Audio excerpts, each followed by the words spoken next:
the public. The public will have 2 chances, as we've now heard, to make public comment. After these remarks, we'll have the first one, and then after or right before adjournment, we will have the second opportunity. So the process will be the same as it is during regular council meetings, with 3 minutes for each individual. Council won't engage in discussion, but certainly it's very likely that any and all questions will be answered by staff tonight, hopefully throughout the process. If they aren't, we'll make sure that questions are properly noted and then addressed. So. As by way of kind of framing the discussion a little bit, last week the voters of Berkeley gave us a directive with the Headley override vote. These budget hearings, as they are each year, are an opportunity for us to go line by line to make sure the residents' tax dollars are used efficiently and prudently. The failure of the override vote demands that we identify some of these areas where expenditure reductions can be made. And with council having the opportunity to work through these reductions in conjunction with public input that we have already received, and then any other that we may hear tonight as well. Understanding full well that not everyone will agree with where every priority stands for every individual, but that each of us are going to kind of be starting from a place of mutual caring and love for the city that we all call home. So. Administration and council have looked hard at what may be reduced with minimal impact to residents as much as possible, but certainly shared across all departments. Council members shared ideas about potential ways to reduce costs. The city manager, in consultation with his department heads, have identified areas in their individual spaces that could have some potential reduction. It is important to note that looking at these reductions, does come from the fact that the city cannot rely on continued once-in-a-generation funding from federal and state governments. We certainly will continue to take advantage of that as we have done, but relying on those dollars as a long-term source is not sound budgeting. That said, it is important to note that the conservative usage of the ARPA dollars to this point will hopefully be able to reduce some of the steep cuts that could potentially be on the offing in the next fiscal year. So, and then lastly, I just wanted to begin these comments tonight because I believe it's important to kind of point out that nobody's excited about the idea of these proposed cuts, and there's intrinsic value in each of the services and programs that are on the list and in the budget as a whole. None of which were happily suggested. And so just as a general reminder, all of council lives in Berkeley, as well as some members of the administration. We shop in Berkeley, pay taxes in Berkeley, as some kids go to the Berkeley, some have the kids that go to the Berkeley schools. We frequent the library and community center, rely on the same drinking water system as all other residents, and rely on basic city services. So the thought that council is looking to be punitive or retaliatory, which seems to have made its way into some conversations, is just not right. Us, our families, neighbors, friends, and those residents that we may not know but still care about are all impacted. So I think sometimes we can kind of get into the mindset that council or the city generally is kind of viewed as a faceless entity, only dictating and not caring, unimpacted by decisions made or somehow spared any impact of budget reductions. That's just not the case. We all have a vested interest in our community and only want to see it thrive and progress into the future. So with that being said, we all, residents, council, administration must begin these hearings from a place of respect, kindness, and understanding of the difficult task ahead, and that folks in this room and all throughout the city are not starting from a place of ill will or ill intent. So with that, let's open up public comment.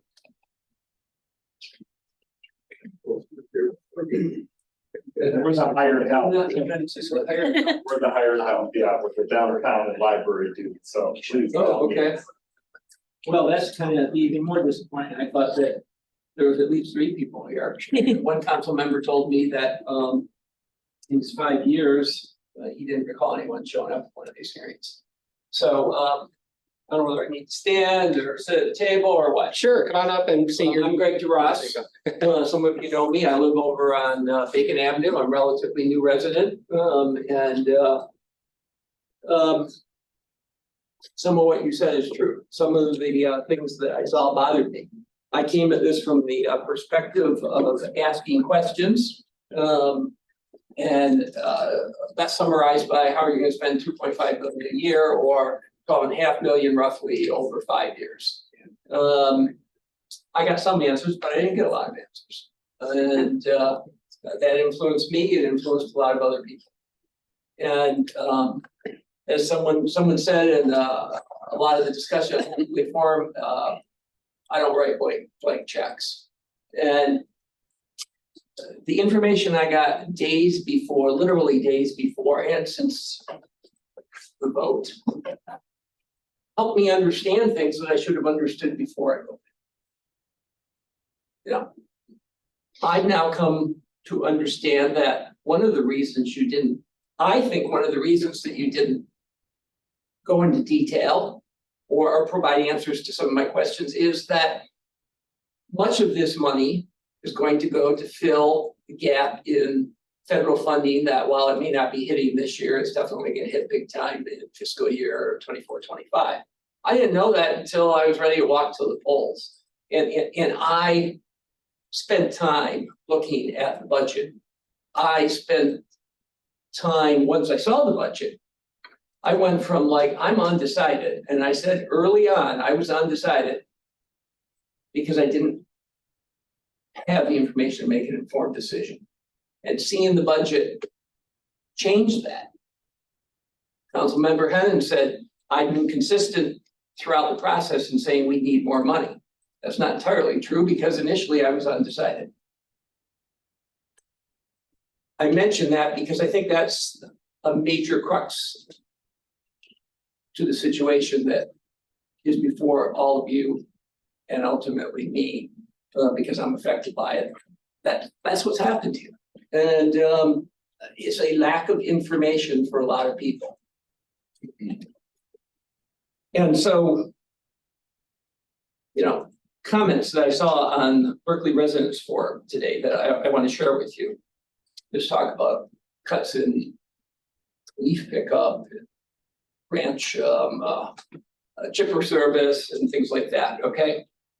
And someone posted something that's on the website that explains the water bill line item RR, residential refuse. Maybe you haven't read it recently, but it says on the Berkley website, this residential fee covers the cost of maintaining the sanitation fund, which includes curbside mixed recycling, regular garbage pickup, brush disposal, yard waste, and leaf removal at the current level of service. Okay, so maybe there's more to it than I realized here. But the optics of that statement, which someone else posted, I did I'm like, so you're cutting the service and we're paying something separately from this millage thing for these services. And the optics, whether or not maybe I have them wrong and you'll inform me at some point I have wrong, but the optics are terrible.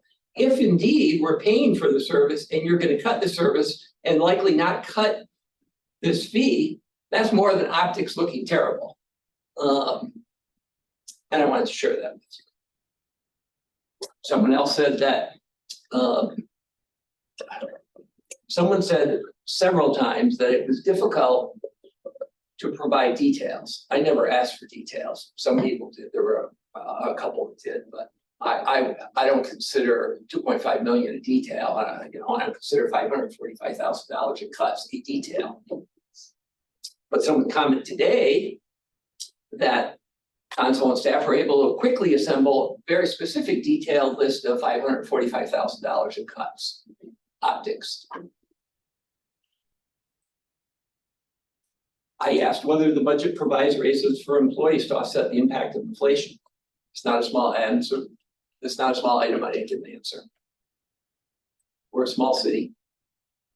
It has a history of citizen involvement, activism. And this budget process, a number of people didn't feel, a significant number of people, probably enough number of people did not feel they had sufficient information on which to make a decision. And that's why it went down to defeat. That's my opinion. So I hope that we don't I hope we don't repeat this next year. I hope that everybody doesn't go and sigh in relief and say, we got 6 more months till we start this again. I would urge you, as soon as the dust settles from this, that you need to begin a process of outreach and communication with the citizens. You've got to learn of their concerns. You've got to understand what their priorities are in a time of tight budgets. And God forbid that we have an economic collapse, depending on what Washington DC and Congress does in the next few weeks. So I understand the need for that 25% fund balance. We might need it. But we need to begin now so that we can come up with some consensus on what we need to do. I could go into details, but I don't have time to do that. But I would urge you to do that so we can move forward together in the consensus budget, because this proposal has to come on the ballot again. And I do have some concerns about it. I will share one and I will shut up. Okay, one is, had this millage been approved, I'm looking at almost $60 million on the wish list of capital equipment and capital improvements between now and the end of 2029. And some of those line items didn't even have a number attached to them. Okay, where was that tax money going to come from if we maxed out under your proposal and many of those items weren't addressed? I've come to realize that it was going to fill the budget gap because of the loss of federal funding. But that still doesn't answer the question of how we fund all those capital expenses. There needs to be some discussion. I'll leave it there. Thank you, Mr. Gross. We appreciate you being here. Thank you. I can't stay for the whole thing, so don't take it the wrong way if I have to get up and leave. I can down the road myself. Well, thank you again for being here. We appreciate the feedback and the comments, and you taking the time to talk to us. So thank you. Moving on to the regular order of business. Ms. Mitchell, can you please read item 1 on tonight's regular agenda? Presentation, matter of receiving a presentation summarizing the proposed fiscal year 2023-24 budget. Great, thank you. We'll pass it over to City Manager. Thank you, Mr. Mayor Pro Tem and members of council. As you were aware, there was a flurry of activity in the last week or so when the Headley millage, Headley override millage did not pass. The administration had to very quickly change tactic. We altered our funding strategy. We'd initially in the proposed initial draft of the proposed budget that came out to council members, we proposed utilizing all of the ARPA funds between this and the next fiscal year. Quickly in conversation with members of council, that was quickly realized that was probably not the best way to fund this, as it would cause an immediate drop off in the fiscal year to come afterwards, the 24-25 fiscal year, when the ARPA funds had completely been depleted. So what we ended up doing is working over the course of last week to change the strategy to utilize a portion of the ARPA funds over each of the next 3 years. So the current fiscal year, the next fiscal year, and the one to follow, splitting up what was $1 million bulk of those funds in our next fiscal year and moving them to 2 $500,000 instances. As I said, a flurry activity is probably the best terminology I can use for it, because we did have to very quickly work with our department directors, and even today work with our interim finance director to try to get some more solid numbers for you. So our presentation this evening kind of works off the known knowns, if you will, and then we can start to cover more of the impact in night 2 if need be. But I did want to present to you guys a little bit of context on what the thought process was and the strategy behind the updates that you received over the course of the weekend here, and then even that our department directors saw for the first time as a menu option over the weekend as well. So Stan, the next one. So overall, our budget is kind of built off a couple of different assumptions. Here's the known knowns. The inflation rate this year set by the state was 7.9%. That is the highest that anyone that I spoke with has a recollection of. If you recall, the last several years, we've been sub 3%, and it wasn't even really close in some years. So this year was a major sea change for us. It was the first time the city did not have to roll back its millage rates since 2013, when the city was still losing overall taxable value. We did see a taxable value increase of 8.34%, largely driven by the 5% increase that most of our existing property owners saw. As you remember, Proposal A caps those increases by the lower of rate of inflation or 5% this year, with that official number being at 7.9. Most of our existing property owners were static, or I'm sorry, saw that 5% as the number that they jumped to. And so because of that, because our taxable value increase was so close to the rate of inflation, our millage reduction fraction was set at 1, which means 100% of the millage rate was able to be used from the year previous to this one. So you see only all the millage rates that we have were affected by Headley all remain static across the board. Community promotions is the only one that we're proposing to move downwards. That is capped by a separate law that states it is only able to generate $50,000 in revenue, and that's a law from 1925. So it's nearly 100 years old at this point. So it had a slight reduction of 0.0706 down to 0.652, bringing the total millage rate down very slightly to 15.7698 mils. That's $15.77 per every $1,000 of value in a person's home. As we said, as I mentioned in my opener, the funding strategy that we'll be talking about this evening does have the $1.6 million in ARPA funds being used over 3 years instead of 2. Again, substantially changing our funding strategy for our general fund departments. Stan? You can see kind of a history here of the millage rates that we've used. You can see where the drop off this year exists, but it's slight. Non-heavily effective millages would be debt if we had it, but we do not. And then the public safety pension, that board is elected to keep the rate that they charged last year in place at 2.7 mils. So operating, public safety, sanitation, and our CIP or infrastructure millage are all heavily affected, and they all remain static from where they were the year previous. Next, Stan. You can see that graphed slightly over the years. If you take a 10-year snapshot, you can kind of see where we used to be versus where we landed this particular year, being nearly flat between 22 and 23. We're still lower than 10 years ago. We were coming off the previous Headley override that was approved by voters. 2013 was the first year that was assessed on their tax bill. And the millage rate that year was 17.5074. So we are down from where we were 10 years ago, and largely driven by Headley.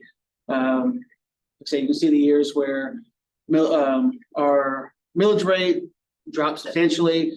We did retire some debt in that period as well. 2018, voters approved the infrastructure millage. That's why you see the increase assessed for the first time in 2019. And there were 2 years of that. And then between 2020 and 2021, we retired about 0.45 mils of our debt millage. We have not yet and have no plans to assess debt at all. So you see that is cumulatively how we got down to our 15.7698. Next. The flip side of the property tax equation are taxable values. 2013, again, flashing back, we were more or less at the lowest point of the Great Recession and the housing crisis that came after. You'll see we're at about $463 million in cumulative taxable value for the city. Since then, because this has become such a desirable place to live, we recovered out of the recession a lot better than many other places did. You'll see our taxable values has gratefully increased over the years. We are actually well above the point where we were when we went into the recession. And again, for a number of different reasons, just the normal increase in taxable values that we see for existing residents, construction values, and then also pop-up values from the sale of properties too. All are been significant drivers in the last 10 years. Greg, and on the assessed value this year, for the first time in the city's history, as far as the assessed value side goes, we are officially $1 billion city in assessed revenue or assessed values. Now, we obviously don't levy taxes on that number, but it is nice to see that number continue to grow because that is driven by the market. And so the market has responded very favorably to the things that we have done over the years. And it's yet another thing that we should tout when we talk about Berkley being such a an enticing place to live for people. But we did see again, you see that 8.34% increase in taxable value reflected between 2022 and 2023 as we gained a nice amount. It was about $59 million or so in taxable value, which again, very grateful for. We do still see that number broaden. This year, there's about a 74.7% gap in between taxable value and assessed value. But you'll see it's actually down slightly from where we were last year. I think largely because the inflation rate was what it was. See him?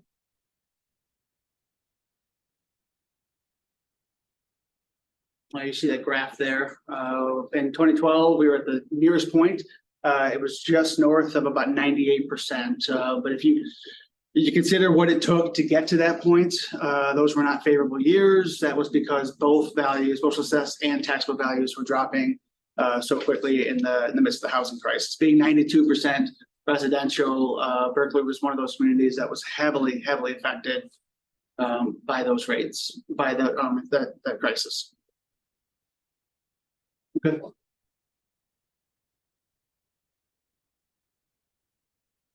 No, then on. All right, we're looking at our general fund from a revenue standpoint. General fund's really been the focus of a ton of our conversations tonight. It'll cover the departments that you hear from. There was not, as we've said several times throughout our Headley conversation, there was not a single department that the general fund does not touch. And it's not funded solely through property values. You'll see property taxes, by and large, our biggest source of revenue here is 57.19%. This year, at a higher rate than we typically find, state and federal revenues come in second to that. And I'll have some breakdowns on those here in a bit. But that is a number that is well outside the average and is not one that's going to last. So this is by no means a new normal for state and federal funds. This is a moment in time that by all indications will not be repeated anytime soon. Dropping off third from that, you'll see there's a pretty substantial drop down for the rest of this. Charge for services is something you'll see in several different departments. It is exactly what you'd assume. Anytime that somebody were to pay for something that they charge that they receive directly, that goes under the charge for services for the general fund. So whether it's paying for reports at public safety, or it's putting a quarter in for I don't know how much like a copy at the library costs, but anything like that, you'll see it's a pretty broad term, and across all of our general fund departments, you'll see it's about $1.9 million or $1.1 million in revenue each year. Next up, license and permits. As you can imagine, it's largely driven by our community development departments. All the building trades, rentals, itemized lists are all in our budgets. It's the next item down. We do see that as being something that has hit a peak in previous years, and we are seeing sort of a slowdown of that very aggressive development market, at least in our residential properties. We're hoping to see obviously more commercial properties with some updates in our zoning code, but as of right now, we do see this as being lower than it was in the years previous. Equipment property rental, some of those are actually internal to us, so used equipment that's guided by the Schedule C list of charges, which is something the state puts out in relation to the Act 51. So we charge actually a fee against our various departments, and that's how we recoup some of the monies for the services. This is going to come into play when we talk about leaf collection and chipping services tomorrow night with Sean. Sean Young, our Director of Public Works. And then miscellaneous is a catch-all investment earnings. We are seeing an upward tick in those for the first time in a long time. As we were reviewing this with Plant Moran over the course of the last couple of weeks here, we kept asking them to check again because we're one of the few benefits of the inflation rate being so high is that our interest rates are starting to come up a little bit, and we're garnering those monies that we have invested in various places are starting to provide a yield. Lori's also been a lot more aggressive than her predecessor on investing those funds. And so we're making our money work for us more than we ever used to, I think. It's several years. So it's a combination of a number of different things, but we're grateful to see that number on the rise this year. And then fines and forfeitures, again, one of those very well-named categories that I think we can all kind of imagine where those are derived from. So in total, estimated revenues are 16.3 million. And go ahead, Sam. And we've done everything we could to try to align our expenditures properly. One thing I want to note, state shared revenue, it's been a mixed bag with that, but promises coming out of the state are that it's slated to increase. It really, as we know, as may not everybody in the audience may not know, there are two portions of state shared revenue. There's a constitutional portion that no one can touch, period. It's yielded from the state sales tax. So we and every other municipality get some portion of that back to us. With the statutory portion of it, the portion, the red tip there, is at the discretion of the legislature year over year. And it really is kind of whatever they're looking for. They've been a little bit more aggressive, thankfully, in trying to see some additional monies to municipalities, but only because they had it. And once they don't, they tend to shrink that red portion as much as possible in order to make their budgets work better for them as well. So it's been a mixed bag. There's been a lot of advocacy done around state shared revenue for several years. Michigan Municipal League, I think, was best led that charge over time, and hopefully, with the legislature having probably a record number of local government officials, that we see some increases there. Sure. Yeah, just wanted to add that we went back 25 years on this chart instead of 10. That red stack almost as big as the blue. They used to give us significantly more resources and cut that out. So, people comparing what the city was able to offer 20 years ago to now, well, we had a lot more state help than we do now. Absolutely the case. And it should be noted, the 23-24 section does come with an asterisk that's reflecting what the state has promised, not yet dollars and cents in hand. Understand? A couple of the other ones that I would tout as being something we're proud of, but need to be noted that they're finite. Included in the state and federal section includes a one-time MEDC grant for zoning rewrite. That's a $40,000 grants as part that we received as part of our affiliation with Redevelopment Ready Communities program. We've been those that have been on council or been paying attention to stuff know that we've been working through this process for multiple years at this point. It's a substantial program. There's a lot to do. Two of the biggest hallmarks of them are updating a master plan and rewriting the zoning ordinance. One of those is completed. One of those is in action right now. So they're not just fill a form out, check a couple of boxes, and you're RRC certified. It's a whole scale change and update to make sure that municipalities that want to participate in this truly are as efficient as possible in making development decisions. Next up, sorry, Sam, that was my next up. Gotta read his Yes, mind yes. too. The next bullet point on the list, HVAC improvements. We've talked a lot about these, but for those that have not seen that yet, one of the drivers on the expenditure side this year, one of the reasons why we see it bump so much is that we have this year to complete a replacement of our HVAC systems in four of our buildings, this building included, at City Hall, as well as the library. And there's some work that we need to do at the community center as well. So this is not just swapping out rooftop units. This is making sure that that our buildings are re-engineered or balanced. There are zones and different strategies to make sure that these devices can be used as efficiently as possible. This building and the library are both heated off boiler. This system is original to its building in the late 80s. It's not very efficient. The one that's going in is something like 97% efficient. So we'll see some operational reductions in our overall utility costs because of it. But it is work that needs to be done in the next 12 months or so, which is why it's something we could not forego. Because again, this is part of that one-time, once-in-a-lifetime monies that we received, we were able to put together through state and federal grants. So we received two different allocations, but both for the same goal in mind. American Rescue Plan, I put this on the list. I know we've talked about it already more than once, but I wanted to note it because it is not going to stay here. It's going to be finite. We're not going to see this happen again. And when you consider the events that took place to get this in our hands, we don't want to see this happen again for a very long time. The only one on here that is consistent, we'll see year over year, is revenues from the state for marijuana licenses. The thing that is still in flux here is what that number is going to start to average out to. The industry itself is very much in flux. We've already seen the number from last year to this year fall. So we were trying to be conservative in our estimates. We're estimating for the 5 licenses that we're slated to get, $40,000 per license number in 23-24, and then moving it down to $30,000 in 24-25. So but we don't know what the floor is there, and it's going to take a little while before I think the industry kind of figures itself out.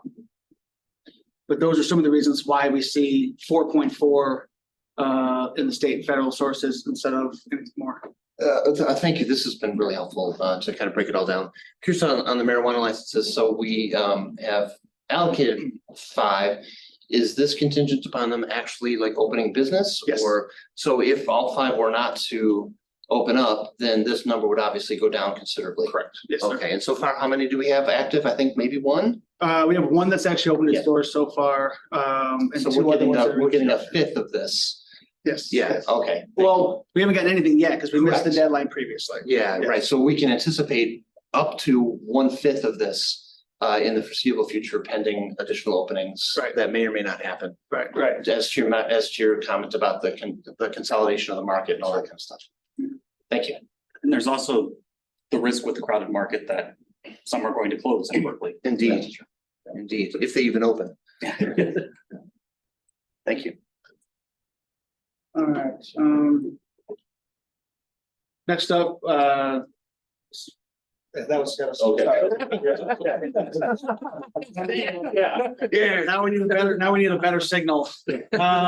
One of the, I want to note here, section, since we're on the topic of revenues, we are in the process of delivering a fee schedule to council for the first meeting in June.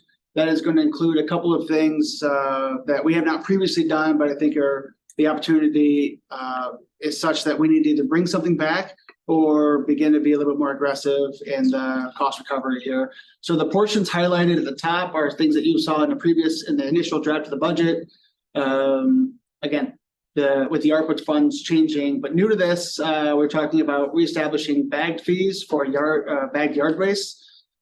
Showing right now, because of the nature of how fast this all came together over the course of this week, 36,000 about what we were raising, but previously when we discontinued this particular service and switched to a different funding mechanism, we are seriously considering bringing this back at a fee yet to be determined, but we would again go back to selling these at DPW, at our library, at City Hall. We try to make them available anywhere we possibly can, but it would be required for somebody who has set yard waste at the curb to have the sticker that they paid for visible. That'll be an indicator to, right now, to Berkley Sanitation, but whoever our waste hauler is at any point in the future, that this bag has been paid for and it can be picked up.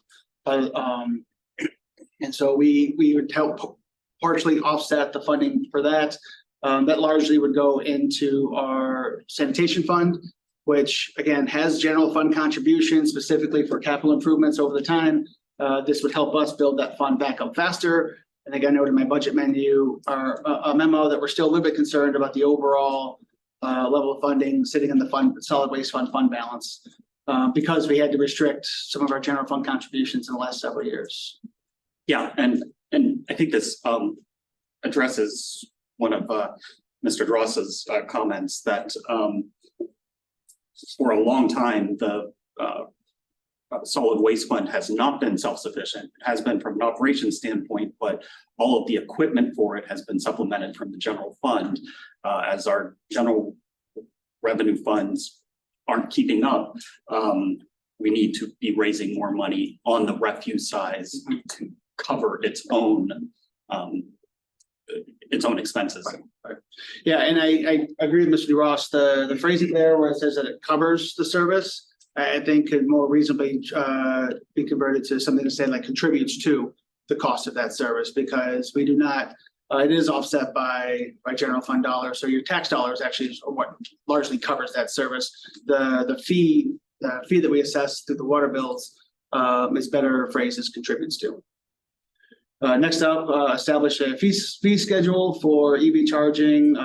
We installed the new stations at the library in February. We've been in a data collection period. I think we've got enough data here that says that charging would be appropriate, looking to try to cover our costs. We have this raising about $5,500 a year. So it's not a huge revenue gain for us, but it will be enough that on a 10-year interval, if we're looking to replace these stations, we'll have raised about $50,000, which should hopefully fund the replacement of those units. And then this one's a little bit different. Reducing, we don't typically try to reduce golf outing, but if you look to the expenditures in the public safety fund, we expended about $20,000 a year to raise that $15,000. So it's a net gain of $5,000 in total on this. So we reduce that to zero, as we'll discuss in a little bit. Our suggestion is to suspend the public safety golf outing until we're in a better revenue situation at some point in the future. Next up, cost recovery fee for labor and materials. We are working again on trying to figure out what that was and the best person to assess that to.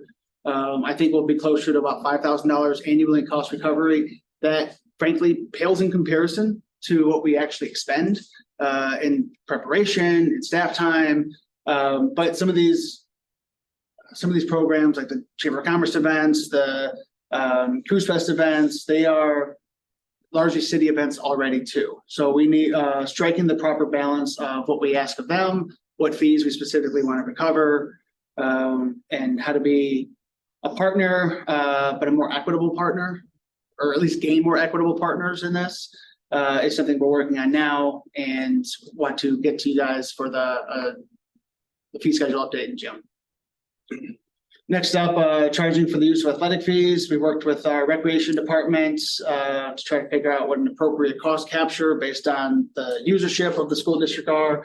Specifically, we're focusing on tennis, the tennis courts, and then the baseball and softball areas. We've got an itemized list that I went through with Teresa. Should conversations go this evening, if there seems to be at least general support for this idea, we would put this into the school district's hands. Let them know this is coming up for the upcoming fiscal year. So we would start at the 1st of July for start charging for some of those things. So they'll have some period to adjust to the fact it's happening, because that'll be while they're on break and they don't fund a whole lot of sports over the summer times. But we think that this $7,500, while it may not seem like a whole lot, given the wear and tear, given how often that we need to make improvements to our facilities, again, goes to seeding those future updates. And we won't have to come to them every couple of years and say, hey, we've got this big project. Can you pitch in $20,000 worth?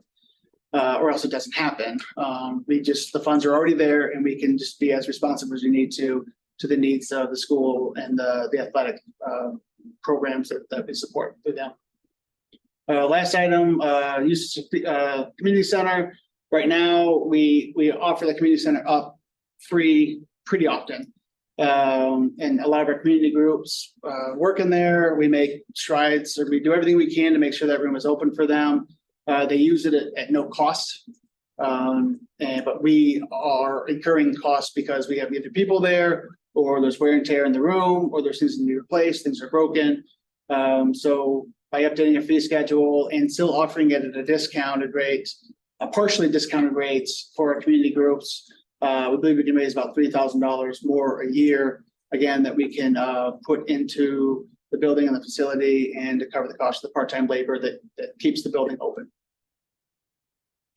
So those are some of the ideas, or those are the list of the ideas that we've come up with is from a new revenue standpoint.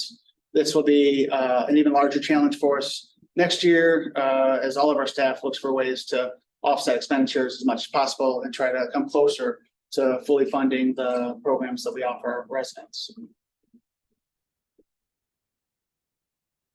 Okay, all right, stay next slide. Shifting to the bringing the conversation on the revenues, you'll see in the last couple of years where we have our revenues have not been able to cover the costs. Again, this is a little bit misleading to just present them as a line, but I think it's an important basis for the conversation that comes next. Expenditures aren't never just money out the window for us. Anything that we do, as we go, and we'll see this reinforced as we go through the budget, we're making investments in our community. So this isn't just, we didn't just bake a giant cake and ate it.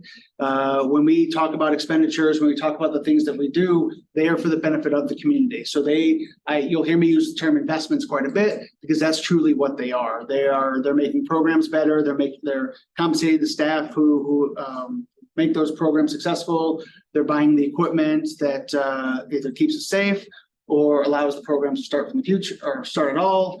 But for this year, we're happy to have delivered to you a well-balanced budget. As you see those lines, they should meet, and we're back to being able to allow them to do so, mostly in the back of state and federal grants, but with a healthy dose of expenditure cuts as well. Okay. This section is lifted from the memo that you all received already, but I think it's important to reiterate because there's some very important numbers in here. You've already seen in the previous budget that you have in front of you about $1.25 million in cuts. Those are highlighted in green in the memo, and you'll see them in kind of an orangey red as we move forward here. And then the additional cuts that aren't highlighted in total add up to another $543,000 worth of cuts. So in total, we're looking at about nearly $1.8 million in cuts just in the upcoming fiscal year alone. As we've talked about, we'll need to continue. Staff will need to deliver to you an additional probably $500,000 worth of cuts next year, so that when that federal fund does drop off, and we've used it, we've exhausted that source, what we're trying to avoid is a massively steep drop off where it's $1.5 million all at once on a single year.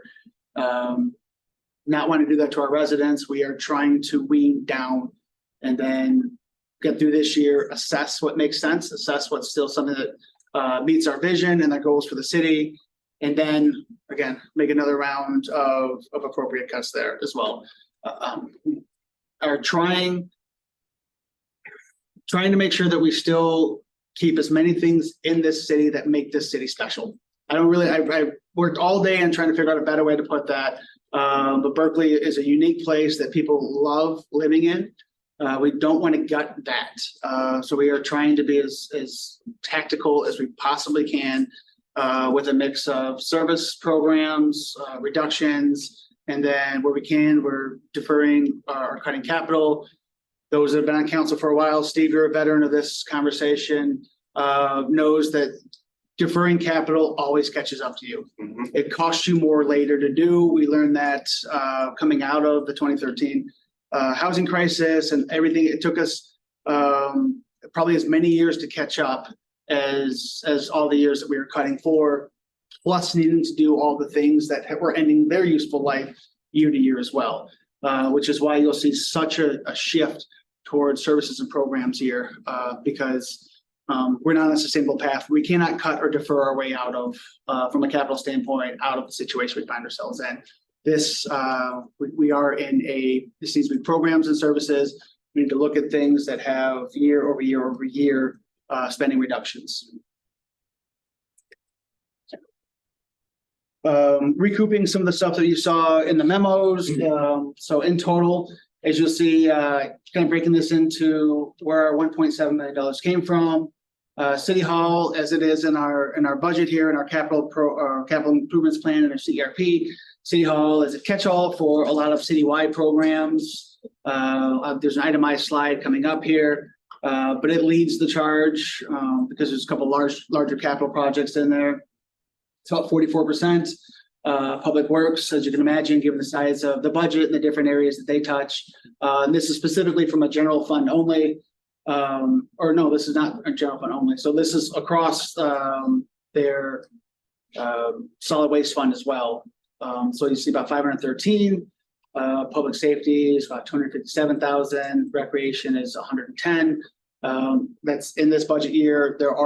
You'll see we're already planning for some more significant cuts to park projects in 24-25, where you'll see they're probably going to come up on the lists in the library at 101, and then community promotions in a $22,000 reduction. We'll get to it in a minute, but the reason I call out community promotions separate from City Hall is it has a dedicated millage that funds it. So we were trying to align that. We were at about 77,000 for that fund. We are trying to get that down and align it to the $50,000 in revenues that we have dedicated to that. That's why I've broken it out separately. All right, City Hall itemized. All right, so there are things highlighted. There are things that we've already proposed to cuts. Obviously, the largest one is the Cummings lots. That is a big driver of this project we've been trying to do for 4 years. As you remember, we purchased a lot on the north side of Cummings, just south of 12 Mile. The intent there is to develop a parking lot that would be would allow for some better economic development in the West 12 area. So as long as you have public parking, as you know, public parking can be utilized by any parcel within 500 feet of it. So what that does is when you take those small parcels over there, property owner not having dedicated half right off the bat to providing parking can start to flesh out, can start to utilize more of its space. The hope is that with the updated zoning, that would really, you would see more of a spur for development in that area. We are timely to defer this because the zoning code is not done yet, and it's going to be probably over the course of the next 24 months or so before it's finally fully adopted. But we had hoped to have this in place already, especially as we've been having really significant conversations about parking in the last year or so. So then working with clerk's office, we looked at some precinct consolidations as well. That's very specifically for the August special election. And forgive me if I'm mistake here. That's not an option we have for us at every election. That's very specifically for special elections. That's the only time that we could utilize consolidation there. But with the $1,700 or so in not having to fund full 2 different staffs for that. Plus, as you come down, you'll see there are, it's in Public Works. There also see some overtime offsets and not having to set that up as well. Right. So it's another $1,000 or so in cost there. So $2,700 just in one precinct consolidation and one special election. It is worth noting, though, that we do get largely recompensated for the cost the school district is going to owe us for this election. Before you go on, sure.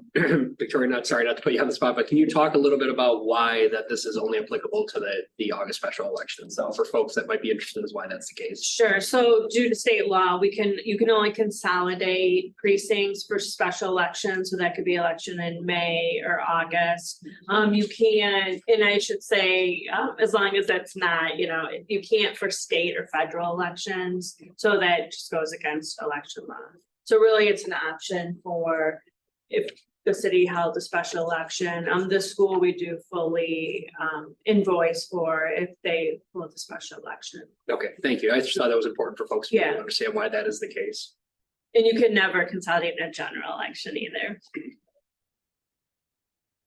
All right, one thing we're going to work on doing as well, it seems like a small thing, but again, that's kind of the level that we're at. $2,000 savings in the postage by moving to an all email inspection report system. So we wouldn't just mail out the results of the inspection. Someone would have to sign up via their email to receive the results of those things. And again, there's a real-time benefit there as well. Instead of waiting around in the mail for for your report to come, most people end up calling the office anyway. We should be able to also free up some staff time, but they don't have to call and just verbally relay the results of those inspections. And then we're finding EV stations in 23-24. I think it's important to note, though, unless grants can be obtained, I think it's important to note that because we are in a period right now where the state has committed to being more aggressive on putting those grants in the hands of local government. So I hope we can still carry on the momentum. But again, we're looking for, something like 80% funding at least. Maybe something to 20% or below match, but ideally 100% funded through state dollars to keep that momentum going. I see EV charge. I broke out EV charging stations, so that is separate. The 570 covers affirmative Cummings lot is removing the energy revolving loan fund contribution. We are able to put in. We've been accumulating some savings through light changes, and then we'll see more when our field lighting is replaced as well. So we start to see some seed money going into that energy revolving loan fund that then funds other funds based on the savings that we've seen. So this, and then getting the HVAC units updated as well should be another large contributor to that. So for those reasons, we felt it appropriate to pull the contribution out of the city hall fund as well. And then the other ones we've seen as well, the reducing city hall projects. These are all offset by the court funds. So you'll see those transfers come in. But we did want to reduce that. Again, hold on to those monies as long as we can, because you never know where they could be utilized in the future. And then reduce the purchases of telecommunications equipment too, that we had planned for purchase and we won't follow through with. And last item, again, this is multiple departments touched by this, but the Santa drive that we've done the last 2 years or 3 years, putting that on hiatus as well. That is a joint effort by public safety, by public works, by city hall staff. So it's not a huge savings, but it's one that does chew up a lot of our staff time. We still are fully planning to participate in the Holiday Lights Parade, which is put on by, a separate committee. But the Santa Drive itself is several hours over the course of several nights. And then there's a ton of lead time that goes in that as well. So we calculated about $3,300 in savings on canceling the Santa Drive. Not purging Santa from our city, still have the parade. And the initial intent of that was to stand in place of the parade for the years that we couldn't have it due to the COVID concerns. But it was popular. And so we kept it going in addition to the Holiday Lights Parade where Santa also visits the community. But it's an area that we have a little bit of redundancy. We're almost competing against an existing larger event, and just if you're looking for cuts, it's one that we're going to have to make. And total, so we're looking at about 793. Okay. But sorry, I meant to kill all these transitions. Didn't want this is fine. It keeps us going. As mentioned, community promotions, you'll see the note there as well, that we have $50,000 annually that need to be dedicated to the purpose of promoting our community. There were several things that are in there that we want to hold to. I think the most popular one is the Berkley Buzz. We currently have three issues a year. We'd really hope to go to a fourth so that the information, there's not such a long span between them, especially when it comes to rec and library programs. But just this is not the year for it. We're not able to do it this year. So holding us to 3 issues a year. I meant to change that. So holding that to 3 issues a year. I apologize if that number's missing. I fixed it in the memo, but didn't fix it here. And basically that's the status quo. So that's existing spending. That gets us down to about 52,000 for this particular line item here. Unfortunately, we are suggesting making cuts to Track Community Coalition, Holiday Lights Parade, and Berkley Huntington Woods Youth Assistance. All great programs that do great things for our community, but the ask is that they're going to have to try to fundraise elsewhere. All right, Stan. It's all messed up here. On our library, Mr. Church is here this evening. Mr. Church had a lot of really good ideas. And I tried to not, again, this is one of those things where I talked about, one of those things that makes Berkley special is having the best library in the area, bar none. We've been touted, there's been regional write-ups, there's been statewide write-ups on ours being one of those cutting edge libraries that really keeps the entirety of the profession relevant. So this is one of those areas that we're hoping that this strikes a good balance. Wi-Fi hotspots, they're well dependent on, as Mr. Church will tell you. This is something that started during COVID. So it's not a long program, but it's one that people have come to rely on. Unfortunately, I don't see us being able to keep it going. Deferring the reupholstery of 14 lounge chairs. That's something that I think this is the second year in a row, Matt, that we've deferred that project. So it's going to have a finite period of time on there because fabric, of course, does not last forever. Discontinuing the scanning station for public service. You see the savings there. Deferring the security camera system expansion. That was going to push back 1 year. We do still want to be able to have eyes in the sky for all across our library. We just have to wait until we have it. Two of the larger ones here. Closing on Saturdays between Memorial Day and Labor Day. That is a practice that Mr. Church inherited when he began as our library director. Something we were very happily able to end. And we did go to Saturdays, open Saturdays year round. But in this situation, since there is a precedent for it, that was one of the things that Matt had suggested as a way to have some savings there. And then likewise matching it with closing it one evening a week, like all year round. So I initially wrote Wednesdays in there, just sort of selecting a day. Matt had suggested Thursdays be our evening closure. And then Karen Endress, who after 44 years of working for the city in the library has elected to retire in June.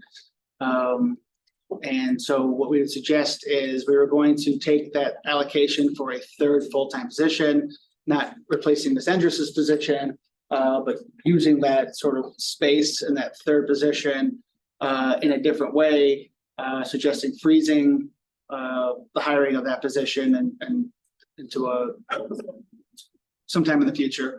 We feel like it makes more sense given the revenues we have. I know Mr. Church will be presenting this evening too, so I don't know if council members want to address them now or at a point later. I think let's go ahead and wait for questions for Matt until that's part of the agenda. Next up. Public Works, deferring 2 vehicles, something you've seen previously. And then moving our cold planer, which is an asphalt repair tool, to a major local street fund and splitting it between there. Because it has a direct benefit to roads. We thought it's an appropriate expenditure under Act 51. As I talked about during my conversation with the Planning Commission, the reason we had not done this previously is we wanted every dime that we had that could go into roads, go into the physical roads themselves. This does have a roads benefit, but it is a change in strategy. We had not previously tried to fund equipment out of there. In the budget year that we're currently in, we had a street sweeper in there, and then the upcoming year we proposed to have this cold planer in there. We still don't want to view it as a source, a consistent source for vehicles, because there is only so much money we have, and as we know, the needs are much higher than the resources we have for roads. We've been incredibly fortunate that voters elected to approve an infrastructure millage that also gives us some additional resources, but want to try to make purchases like this as few and as far between as possible. New to this conversation and to our new funding strategy, you'll see there's some reductions in DPW overtime. I'll skip over that one and hit that one in detail in a moment. DPW overtime in conjunction with what we see with the curbside leaf program. You'll see some overtime reduction there as far as our brush collection, and then reduce some of the events that we'll be holding as well. But the two, obviously, biggest ones in the room here are, as we talked about during our Headley conversations, one of the things that we'd probably be looking at is reducing curbside yard waste leaf collection. We are proposing that we move forward in that, and then ending brush collection as well. Again, these are, in my memo you saw, these will touch multiple different places. There's not one place that we can look at to say, see where it dropped from 300,000 to 150,000. This happens over the course of several different cuts. And then even now, depending on how we approach this, and Sean and Rick, our DPW, are going through various strategies right now, but we could potentially push this even more savings than just half. There's potential too that it's something more like a 40% reduction instead of a full 50% reduction. And then in 24-25, after we have a chance to assess how effective it was, and still the costs that are lingering from this program, we could talk about ending it completely in the next budget year too. So again, sort of weaning down these services so it's not so abrupt. But ending brush collection, Sean did some calculations, and it's about $4,200 each month to do brush collection, between the manpower in it and the staff and the fuel and the wear and tear on machinery. We figure would be about a $50,000 savings each year for us to ask our residents to, find other means to dispose of their brush. What are those other means? I'm only asking because both homes I have not had trees. Yeah. I've had to Have a grow my own trees. private contractor come and take care of those for them. Wow. If the branches are small enough, they can be cut and put in drags. Yeah, right. So again, Public Works being on the front end of the service side for our residents. No one's happy about this at all. I think this is going to be some of our more visible, because it's right at someone's property, as far as like at home acknowledgement of the difference in strategy here. But again, I said this earlier today, a couple of different times to a couple of different council members. These are all things that would have had to end eventually anyway. We're just proposing that we do them over the course of 2 years instead of just all at once. So we'd be to this point now. We'd be to this point 24 months from now. It's going to happen either way, though. All right, next one, Dan. Public safety. Again, public safety has been working with us for years. If you'll notice, the last couple of years, their costs, they've done a really good job of containing their costs. But we do have some things this year that we think we can go a little bit above and beyond. So the tuition reimbursements, moving those back, deferring basement renovations. This has been deferred multiple times at this point. They've been very patiently putting this project off. This is, I believe, the third year in a row where we've deferred the need for 4 police cars and only purchased 2 off the list. And then we'll see some reductions in public safety overtime due to reduced events, but canceling some of our outward programs as well, canceling Blitz for Kids, our fire open house, and as I mentioned earlier, canceling the golf outing as well. This is on top of what they've done already to this point. Them being the largest single department from staff level and from an expenditure standpoint, they have been at the forefront of having to make cuts in many of the last several years. So appreciate how well they work with us on this, but it is, unfortunately, it's more the same this year as well. And that should be, as far as general fund goes, that would be the last of those items. Keep in mind though, recreation does have a general fund contribution that covers the cost of staff and the cost of land improvements. And so in these situations, the land improvements, we're looking to make at least 2 significant deferments this year, and then stretching out the remainder of the park work that they've cited in the 5-year master plan. Yeah, I think we'll largely be closer to 8 to 9 years before we pull off complete the 5-year master plan. So you'll see additional items next year from them as well, but we want to basically push off all but 2 projects in the upcoming year. One of the things you'll see in the CIP and the budget as well, there's the JC Pavilion project. That's $300,000 expenditures with an offset grant for $300,000 as well. That project does not happen without those grant dollars. So if we apply and it does not happen, then we won't be able to follow through on that. But even if we apply and even are approved, we're most likely looking at 2025 calendar year before we actually start that project. We just need to be able to show the state we meet the application that we've allocated for it. All right. That should be, that's it, yeah. All right, so I'm number one for brevity. That is a little bit an abbreviated version, focusing largely on the general fund. We can talk about the other funds as we go over, and I can come back to you and make some broader presentations on our other funds and at night too. But I didn't want to spend my whole time, Gavin. Well, thank you, Mr. Baumgarten. We appreciate it. Obviously a lot there for council to think about. And as we kind of go through department by department, fund by fund, I'm sure council will have more specific questions, but does anybody have any comments, questions for the city manager after the presentation? So So I think it goes without saying that we have incredible staff that work here in the city in every single department. So as we've gone through, I know to me, it's very important that we are not cutting salaries, wages to any of our staff. So if there's any way we can preserve that, and that would include because I know a lot of the departments, they depend on some of those overtime hours, things like that to make ends meet in their own households. And I know while we're in a place we have to tighten our own budgets, I don't feel like that is a burden that should be passed along to the people who keep our cities humming, day by day. So especially as we go through maybe the specific areas where there are, if you could indicate, or if the leaders in the room could indicate some of those projections, like, we're looking at that reduction in hours.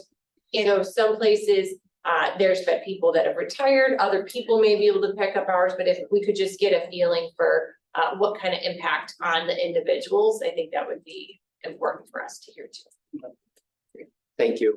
Councilmember Patterson? Yeah, first, I just want to thank you and the staff for putting this together in such a short amount of time. It is a ton of work. I certainly appreciate that, and getting us our packets as fast as you could, and then making changes as needed. The other thing is, just as we go through, if we could just point out where grants were coming from, or if there are any proposed grants for the budget as we go through. They may have been in there, and I was just trying to, just to highlight them as we go through, if you could pass that along to the directors. Great, thank you. Any other comments or thoughts or questions? No? Okay. All right, well, thank you again. So Ms. Mitchell, would you please read item number 2 on tonight's regular agenda? Budget work session, matter of a discussion of the proposed fiscal year 2023-24 City of Berkeley budget. A, communications, B, community promotion, C, IT, D, library, E, public safety, F, city council, G, city manager, H, city attorney, I, city hall, J, downtown development authority. Great, thank you very much. So I know obviously, there's a lot of big proposed changes that have been kind of laid out here. Also know that there are some consistent costs over the course of year to year. So as long as it's all right with fellow council members, we'll have the directors up or whoever is giving the presentation and kind of lay out what some of the potential big changes are, proposed changes, and then kind of ask questions along the way. If that works for everybody. Okay. Matt, do you want to get us started on communications? Certainly. I'll present communications with Stan Liska while we continue to search for our next director of communications. We have, and stop me if there's anything that, let's say, we want to look specifically at. This is Department 750. If you want to look, the easiest way to look, in the top corner here, you'll see departments. They're numbered. I apologize. We still struggle with trying to get page numbers on this document here. Just the export is not our friend sometimes. But Department 750 in communications. So this was thankfully largely prepared by Ms. Mathis. Under which tab, just general or? General. Yeah, it's almost near the end. There's, maybe 55 of them. Yeah, I don't have. we have no page. Give it, take them. No, didn't export that way. Some special. The PDF does and the paper copies don't. Mhm. Thank you. Thanks. So going through here, we do have one full-time employee. There has been some conversation about part-time and person to supplement that department. In the exit interview with Ms. Mathis, that was one of the things that I think she would have taken a lot of the stress that she endured during her time here off. Given the situation where we stand, it wasn't even something we came to council with in this situation. The director of communications position, hopefully over some time in the future, would have a digital content specialist working underneath them. But there's no budget request in either the next 2 fiscal years for that position to be funded. On that one, so we're using a PR firm now as a stopgap. Correct. Some of it, is that something that can be done permanently, and would it be cheaper if we did that? Or is this such an integral role we need an employee? So we do have under contractual services, a line item for that, someone to. Are you saying instead of an employee? Instead of an employee? Yeah. Oh, no, based on what we're paying, I don't think that's a viable option. To have somebody supplement for that, yeah. An in-house person, it will be cheaper for us. There's a couple of positions that we found that to be the case. What we're paying plant supplement right now is more than we pay a full-time staff. And we get to community development. The proposal is to fund a building official in order to have an ultimate savings and some of the contractual stuff we're paying as well. Okay, thank you. I would love to have been that to have been the case, because we have an entire team backing us up. Yeah. Right now, we put a lot on a single individual. But again, still looking at one full-time position for that. Again, kind of moving through here, program supplies is pretty consistent with years past. Again, trying to do as much with, our print and digital that we can. Hardware subscriptions, that's largely been driven by some of the tech updates that we've done over the last couple of years. You'll see that has kind of grown out of having almost nothing. It's consistent with sort of the overall technology industry, is that phrased correctly, where we don't purchase a lot of hardware anymore. We pay for a subscription that gives us access to that hardware, and there's continual cost. It's a great revenue generator for those companies, but we do see our budgets raising faster than inflation in a lot of those scenarios. Cable franchise fees are pretty consistent over the last couple of years. Equipment maintenance is really something that we keep in there just as a general year over year.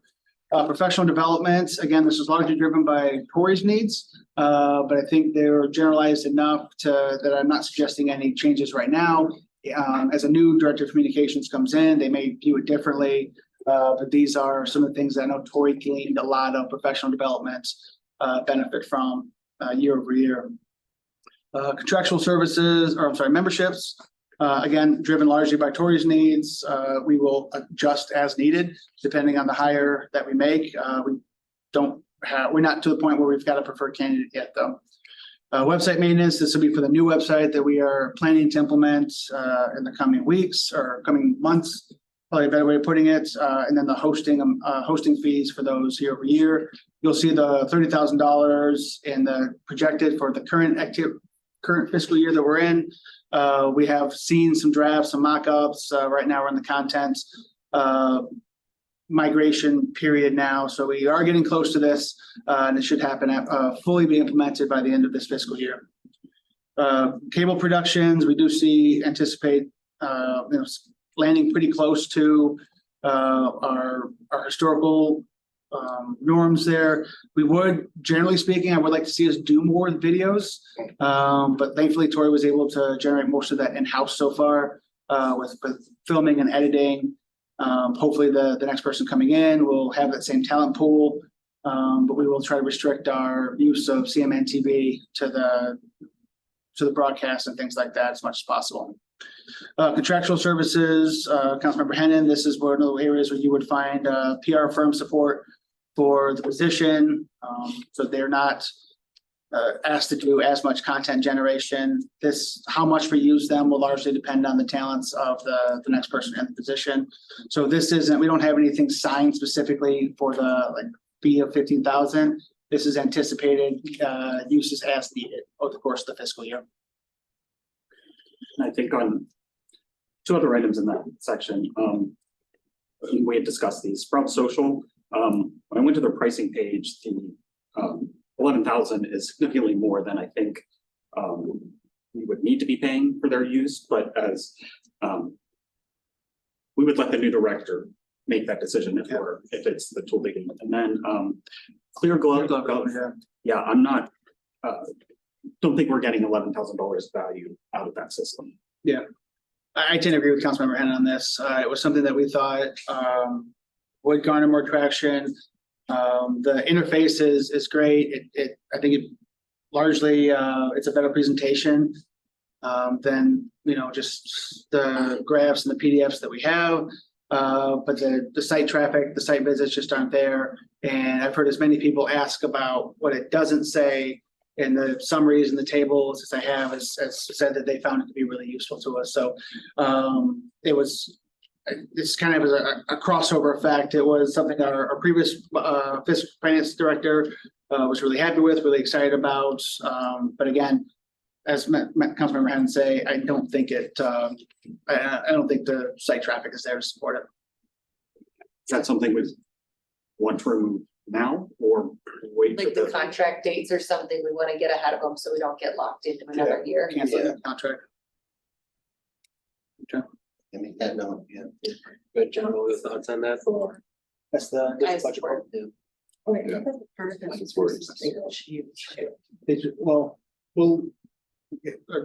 Lori brings up a good point. That may not be all the digital budget book, but at least the digital budget book portion of this, we'd like to end. So we get some better information for you guys. Right, so we may not see the full 11,000, but a portion thereof. Yeah, pending, the contract dates and renewals and all that kind of stuff, so it may even be less than that, but it's worth tugging at. So we're gonna go back to the. Probably some closer to that, yeah. Or there Next year. may be other technological solutions out there that are better. Better, yeah. Yes, that could interface better with our new site. Feels like that'd be a good conversation with the person. Yes, yeah. But again, a budget is not, I've said this a lot, a budget is not a challenge to spend, it's a not to exceed. So even if we left the line item in there, by the time we start to talk about this next year, that we just might not have seen the full amount expended. Correct. Yeah. Yep. So with that, same with the memberships, then, if we don't have somebody in that role, are we paying for these memberships for nobody to use then? No.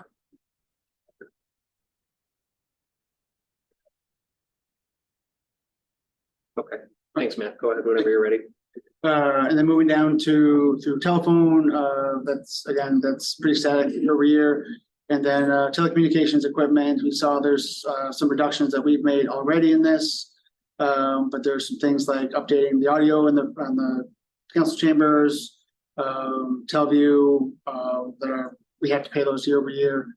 And then those are the two items there. Comcast meeting encoder, Tori's credit, she worked with Comcast on trying to get that number down as much as possible. That's one of the reasons why you see it as zero now. That was one of the places where we were able to make some reductions there.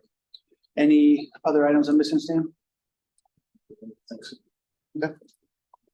Any other questions or comments on communications from council? Clearly.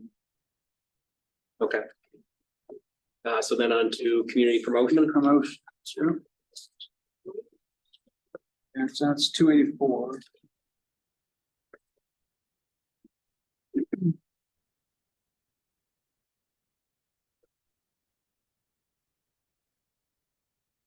The reason that it doesn't, just so you know, the reason that we can't do page numbers with this is if you look at the whole thing, you're looking at it as one piece. When we put it in the book, we're breaking it up. You can't do page numbers. Because you can't, you know what I mean? So like, maybe when we get a page number, we announce it, that gives you a general idea how far it's. Yeah. It's page 23. So- I find the best way to navigate it is by the department numbers. That's the most helpful. Yeah. Yeah. Especially as you're flipping through, you'll see that 101, that next phrase of numbers is that department number. Yeah.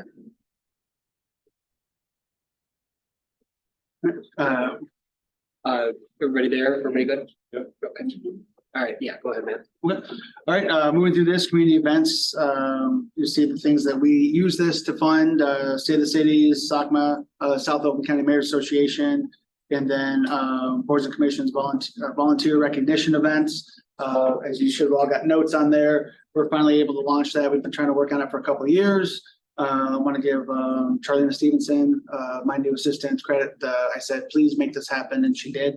For this year, hopefully it's a rousing success, and it's one of the things that I think it's worth keeping the budget and saying thank you to our volunteers who make a ton of things happen year over year.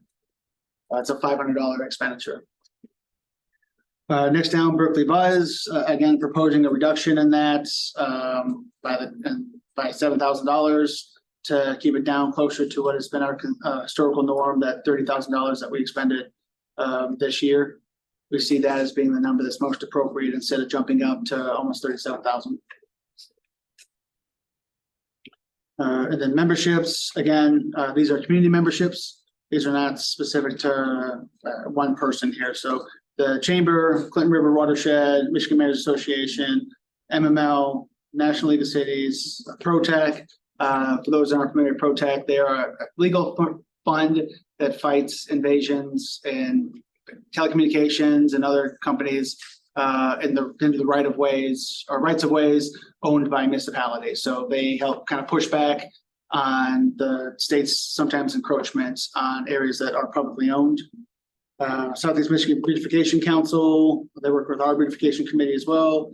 SEMCOG, Southeast Michigan Council of Governments. And then WA3 is one that we may not actually expend this year. WA3 has it's really kind of gone into hibernation. They are working on trying to sell property that they had purchased years ago with big intent, but have not been able to otherwise do much. It's become quite the albatross around the organization. The Woodward Avenue Action Association is what WA3 stands for. The reason some of our newer members may not have heard of them is because of the current hibernation mode that they're in. But as a member, we have been contributing our dues year over year to try to really fund the professional work that goes into making that sale happen. And then after that, the WA3 will have to answer some hard questions on whether or not they want to continue to exist. There are some larger, like Oakland County, there's a sort of a looser consortium of mayors and managers that are doing a lot of advocacy work. So the function that they used to do is not dying. It's absolutely needed, and it was a good idea to form it. Just as an entity, they are struggling to survive. And Matt, just real quick on that, I think we all certainly know all the benefits that the Berkley Chamber provides, but stuff like MML, stuff like National League of Cities, I mean, these are things that kind of help Berkley stay at the forefront of making sure that we're ahead of any potential legislative changes, whether that be preempting local control or opportunities for funding. And then, of course, with regional organizations like SEMCOG that have dealing with issues that are kind of across similar situated communities. So Yeah, and the data analysis. I was going to say that the data you have access to. That is fantastic through something, yeah. Yeah, the value we get out of those far exceeds our membership costs. The WA3 you were mentioning, they're selling assets, or would we see proceeds in that? I don't think so. It would really go to service the debt the organization has. okay, go ahead. Next section, contractual services. That was one of the items that I cited here. In that line item, we're proposing keeping only the Berkeley High School scholarship. That's a $1,000 expenditure, and it goes to a student who has expressed interest in career public service. We've only been doing it for a couple of years, but again, that it's something that seems like it may be worth. We propose worth keeping. And then advertisements, 6,000. This covers kind of anywhere you could imagine. As we do promo items, staff promo items, as we kind of tout how great our community is across the universe here. This is the advertisement we get it from, very much in line with the community promotions, the intent of the law when it was created. And so for a total of, after reductions, like I said, we're landing as close as we can to that $50,000 mark. Any questions on community promotion before we move on? Okay, IT.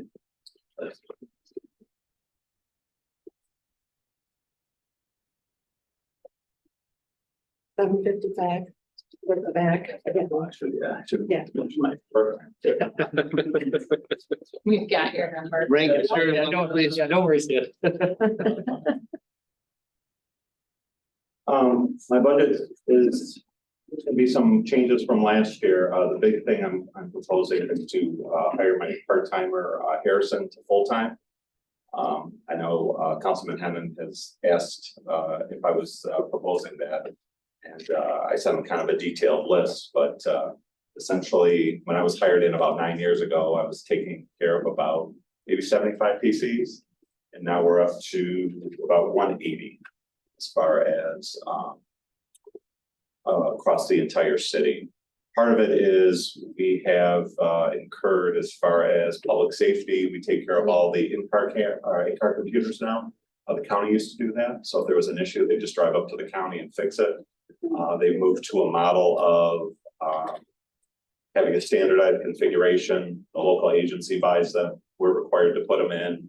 They send us a little USB stick and we image them, and that's about it. They provide all the software, but we have to spend the thousands of dollars not only installing it, maintaining it. So that added to the budget. I know Matt and I have talked about in the past as far as doing more of the at church, not this man, at church, as far as maintaining, and then Matt, let's bring Matt to the room. As far as bringing some of the in-house stuff in from the library cooperative, so that Harrison is maintaining more of the library now as far as deploying new PCs and everything.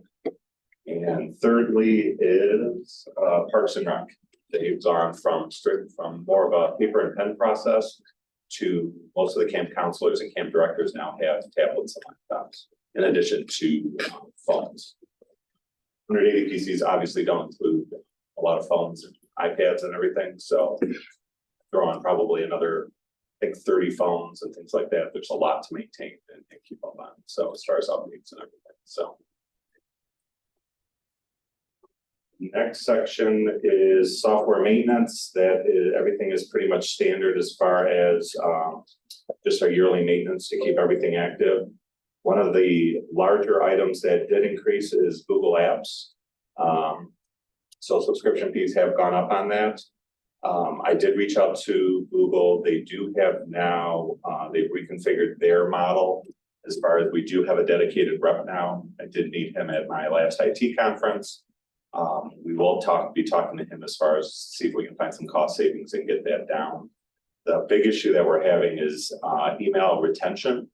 Is we can't remove a license from our subscription, because if we remove the license, we lose all our archived emails. So that is a big issue when it comes to email retention, state law and all that kind of stuff. So it kind of it's so every time an employee or somebody from the zoning council or planning, they all have city email. So if someone gets new on there, we're paying about $70 roughly a year for that person. So it adds up pretty quick if you go back to 2014. So they do have some alternative licensing as far as some archiving. I forgot what the terminology is.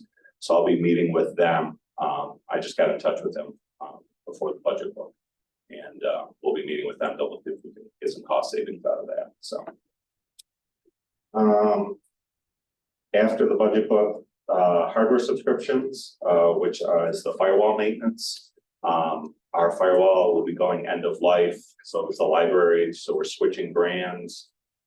We were able to bundle the promotions. So we ordered 2 years and with the third one free. So that will fall off for a couple of years as far as the subscription goes. So that'll be some cost savings down the road. Next section for professional development is about the same. Membership's the same. Contractual services, those are pretty much standard as far as network services, our internet, fiber repair, that's for emergency services, everything else from maintenance, firewall monitoring, all that.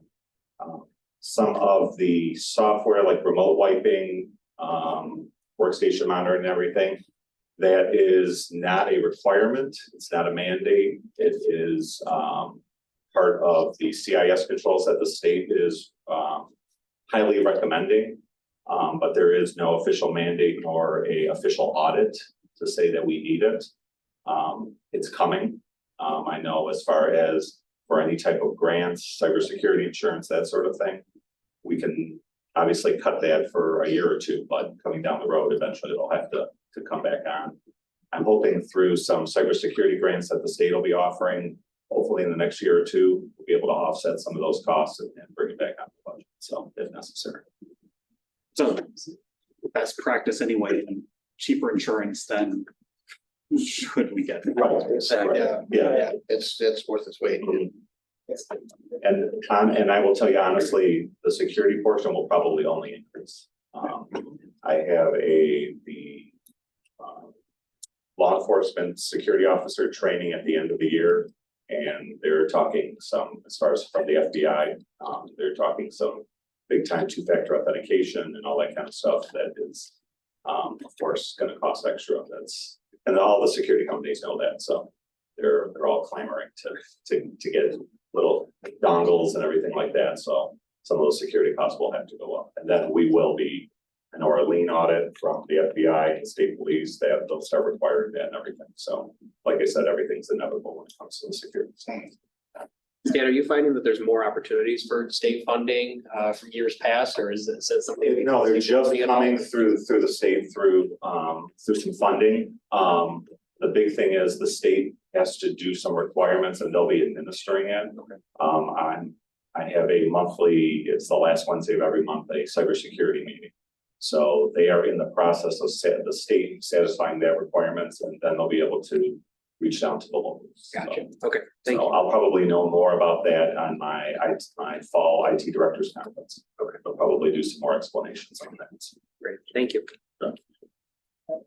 Other than that, telephone, office equipment's gonna just be at standard 10,000. I'm not anticipating any major office equipment replacement.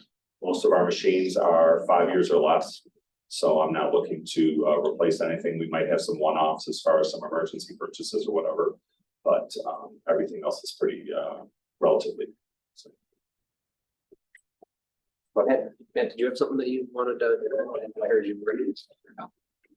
No, I stand, right. I was gonna make a comment about the amount of, even my time here, and Stan precedes me by several years, the amount of which Stan's position is shifted to cybersecurity, I think is probably one of the biggest things that justifies for having somebody else work in his department and more hours than right now Harrison can give us to work as truly be doing the support services for all of our departments. While Stan is dedicated largely to vendor relationships and cybersecurity issues. Yeah, I don't come to you guys lightly with this recommendation. Stan fully put it on the table to say we keep him part-time if we need to. But I feel like this department the workload is gaining to the point where a second full-time position is needed. Yeah, I think we're constantly seeing that even in news articles that over and over that local governments are being, targeted among vast other industries as well, but. Well, and I just want to say that, when we just did the whole timesheet and the scheduling with you guys and, getting payroll streamlined, so it's gonna take, a couple hours instead of a couple days. Stan did all the work that really should have fallen on finance, but well, we didn't have a lot of finance. So, Stan literally for a week, for that whole week when they were here, he was working on getting all the codes right and the account numbers. So, so for literally a good solid week, that's all he did. Yeah. So if we didn't have Harrison, Harrison was filling in, helping people with anything they were, so when we have projects like that, he's putting in a lot of time, takes him away from his normal day-to-day That's stuff. just the BSNA time. I was just scanning The- for ESA modules that. But public safety has a system as well that Stan's been implementing as well, and it's been a lot of work to make sure those two systems talk as all the salespeople told them they should. And Stan's been doing a ton of heavy lifting with it. And work orders. Yeah. It just seems like, every time we try to streamline, all the work's up front, right? And then it's like, oh, this is great, Yeah. but it's getting there. Right. Yeah, especially on the payroll side. I know way too much about payroll. Yeah. Union contracts and earned leave You and all could that kind probably of stuff. do the payroll. Yeah, No, but yeah, the timesheets have been a big savings. We just finished that up 2 weeks ago. I think, yeah, this is the second pay period, yeah, that we've used it literally. It's gone from days to hours. So it's been absolutely fantastic. So, in the long run, we'll be able to do some tracking, because I always tell the city manager, if you can't measure it, you can't manage it. So I think in the long run, budget wise and everything, it'll track things. The new electronic scheduling from public safety that Lieutenant Kobernick put in, that was months and months of work. And on the back end, I'm working with BSNA and the payroll as far as integrating those. The tracking in there for overtime is amazing, as far as they can add an overtime. Out of payroll, it just says overtime, but they're tracking a lot of stuff too in that. So I think in the long run, budgeting will be much better as far as overtime costs and everything. And we'll be doing that with DPW and everything. We couldn't get everything done in a week, but we are rolling out a lot of the tracking that is needed. So, And this work is gonna be what makes the third position in finance stay part-time and doesn't necessitate it becoming a full-time position. So we are seeing staff reductions there because of the technology that department is now going to be using to turn days into hours. Thank you very much, Stan. Thank you. Any other questions Yes, from council for Stan or anything on IT? Thank Mayor you. Pro Tem Gavin, if I may. Yeah. Great. Mayor Dean, please. I just have to jump on the Stan bandwagon because The Stan wagon. the Stan wagon. I'm gonna go back to MML. Like you and I were on this BSNA thing for a couple of years. And then it was at MML that we realized Councilmember Hennon was also on a parallel track. So then we all, were able to talk about it and then talk about with Stan. And I just know that this has been a long time coming. And I appreciate, Stan, all the work that you've done that you didn't have to do. This is learning all those codes, making sure it was all running right. Lori, to your credit too, I appreciate all of that. And this will also go a long way for not only the BSNA timesheets, but the software that public safety is implementing. And I want to shout out to Jordan Kobernick for all of his very time intensive work on that. It'll be so much more detailed, and we'll be able to see, we'll have a better idea of actual real costs and where these costs are coming from. And that will only make us more efficient but also utilizing our resources in a better way. So thank you for all the work that you, Lori, and Jordan Kobernick have done on this. And if there's somebody else that I've left out, I apologize. So if someone knows this, say their name now, because Just that Tori was a big push. I know Yes. Stan and Tori were the ones that were Tori. pushing to streamline all this stuff and get us into the 21st century. yes, Because so much of what we were doing was really archaic and time consuming. oh, Yeah. I don't even know how it was happening, the way it was happening. And yes, props to Tori as well. There's no more story. So that's an end of an era. But Is that what they were, Story? Yeah. I never heard that. but really, truly, thank you for all that hard work.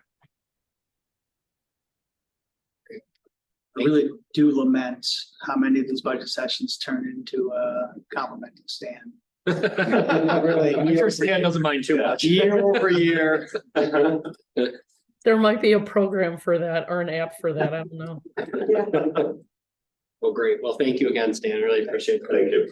I just have Sorry. one question, and we have two internet, so WOW and AT&T. Yes. Yeah. Why? For redundancy, so if our WOW connection goes down, Then the other one. yeah, we just roll Alright. over. That's what I assumed, but I was. Yeah. Yeah, for the AT&T is like a small business. It's kind of an upgrade from a home. So we don't use it a lot. We do throw some traffic on there as far as any video stuff from public safety, so it doesn't clog up our main one. Because our main one takes care of our VPN access for remote users and just our general Wi-Fi and staff usage. So we do use it. It's mainly for a backup, and it's just lightly used just for public safety as far as specifically for video upload to the cloud. So, yeah, sure. Thank you, Stan. Yes. Appreciate it. All right, next on to, I was thinking maybe we work through the library and then if folks want to maybe take a 5-10 minute break for bathroom and snack update. So if that works for everybody, then we'll do that. Director Church, Wendy. All right. So a lot to wrap heads around, for sure. From where we were a week ago. 7:38, if you're searching. Yeah. Yes. All right. So I'll just start at the top with the proposed cuts that have been worked in. I certainly understand the need for these. Capital projects are very easy to do a timeout on, defer for a few years. The biggest portion of ours, 68,700, is people. So that's a reduction in service hours to the community and you know, the just over 12,000 there where we are closing Saturdays during the summer and then weekday evening. Those are all people hours. So that's going to be not filling positions that we have coming up. Adding on top of that, freezing our third full-time position is a huge person thing as well. I know we haven't had a chance to meet with the city manager and finance yet, but figuring out the details of that will need to be worked out. If this is the route that we end up going, if that's the route we have to go, I certainly understand. But I think we are really laying groundwork for burnout of people that remain in the building. Just long term, I don't know that it's a real viable solution for the library. So I'll just start with that. And then I'll just go into kind of general library budget stuff. Sorry, Matt, real quick. Yes. Yeah, I think there has been a lot of interest in the community of trying to preserve that person, but one fear I have is it's not just going to be your department over the next 3 years. And, you know, I don't want to be in the position where we hire someone new and then we have to lay them off a year later. Right. And, you know, had another department had a retirement, you know, at this time, that's probably, I think, where, you know, our initial look would be. So, yeah, I don't want you to feel singled out but also, you know, that there's a lot of love for the library and the community, but I think the realities we're in right now, that's why we're here. And as a general fund department, that's been my mind. I've been here a decade. My mindset has just been, you know, big picture, you know, we're in it with everyone else and how can we play nice in the box with all the other departments? I mean, that's just the reality of it. So I'm not taking it personally or comparing one department to another, but just knowing that there's going to be big holes there is going to have an impact. And the burnout part was not something I had, you know, considered on this. Let us know if there's ways we can help with that. So Yeah, I'll just be frank here. So Karen has been here 44 years. She's library secretary. That's not exactly how I would use the position, but she handles all of the invoices for the library. She checks every list when we get all these books. She checks it against what we ordered, and then she checks it against the bill that comes. Like that work is still going to have to be done, and a lot of that will fall to me. So that's like, it's not just a customer service position right now. It's a lot of the kind of the back end detailing stuff that really needs to be done and done well. So we currently have a part-time vacancy. That position just closed May 1st. So I've got 20 plus applications and kind of along your thinking, Dennis, I'm not inclined to move on any of those right now. Just to then have to let them go or reduce their hours. So, you know, Matt, we can talk some of these details and figure out how to proceed. But I am wondering if lose a full-time, but give you a part-time position. So we still have cost savings, prevent that burnout. We'll have to find some cost savings elsewhere, but so I don't know if that works with the budget and the situation we're in, but wanted to throw it out as something to consider. And I was thinking the same thing, if we're cutting out Saturday and perhaps, I don't know, another evening, I mean, we're gonna have some part-time people and. You know, that is a possibility that, you know, they can take a list and check off the items as Karen is doing, you know, I mean. They just have to, you know, be accurate, but I mean, I think that there are some things. To not have to lay off part-time people because you're not gonna be open as much, to maybe get them to do some of the things that Karen was doing. Like Yeah. scanning invoices, I mean, there are things. Yeah. That they could probably do, not all the things she did, of course. Right, yeah. And then, I mean, it's a quick turnaround from some of the election results, so. Yes. Then I think, Yeah. you know, dialogue and really. Kind of build get on the some of these intent of what we're trying to communicate here to say, you know, maybe Yeah. don't take 2 punches to the chin. Yes. You know, with this, if at least, you know, we can buffer the blow a little bit, with some kind of a sustainable part-time. Right. Role, we'd still see net savings and opportunities for additional efficiencies. Right. And I think having those conversations, then you can kind of figure out, get a better handle on what that would actually look like. And to Mr. Chair's point, like again, there was. What you're seeing and the additional items represent a very fast, full-scale change in the strategy by which we wanted to spend ARPA. That's really what has changed this. But it's not lost on anybody on this side of the table that those are merely recommendations to council, and ultimately, this is all council's decision. So there's nothing about those proposals that we're tied emotionally to. If council does not want to accept any portion of them, we fully understand.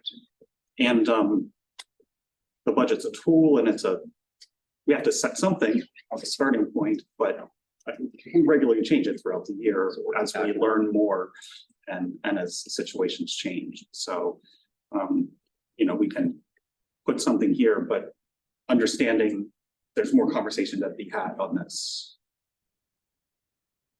I think maybe that's the next step. We can have that kind of flush it out a little bit more from there. Yeah. Okay.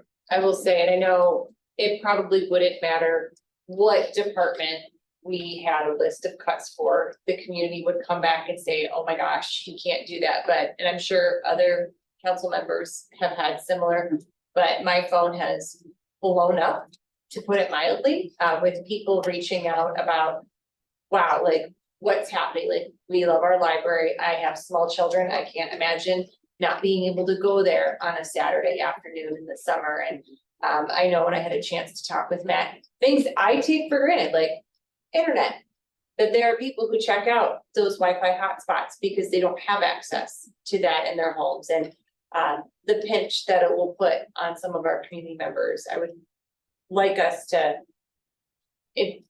I know we looked at that, the budget spreadsheet at the beginning and the percentages and all of that, but it does feel like a really big hit to our library for such a public facing service that we offer to our community.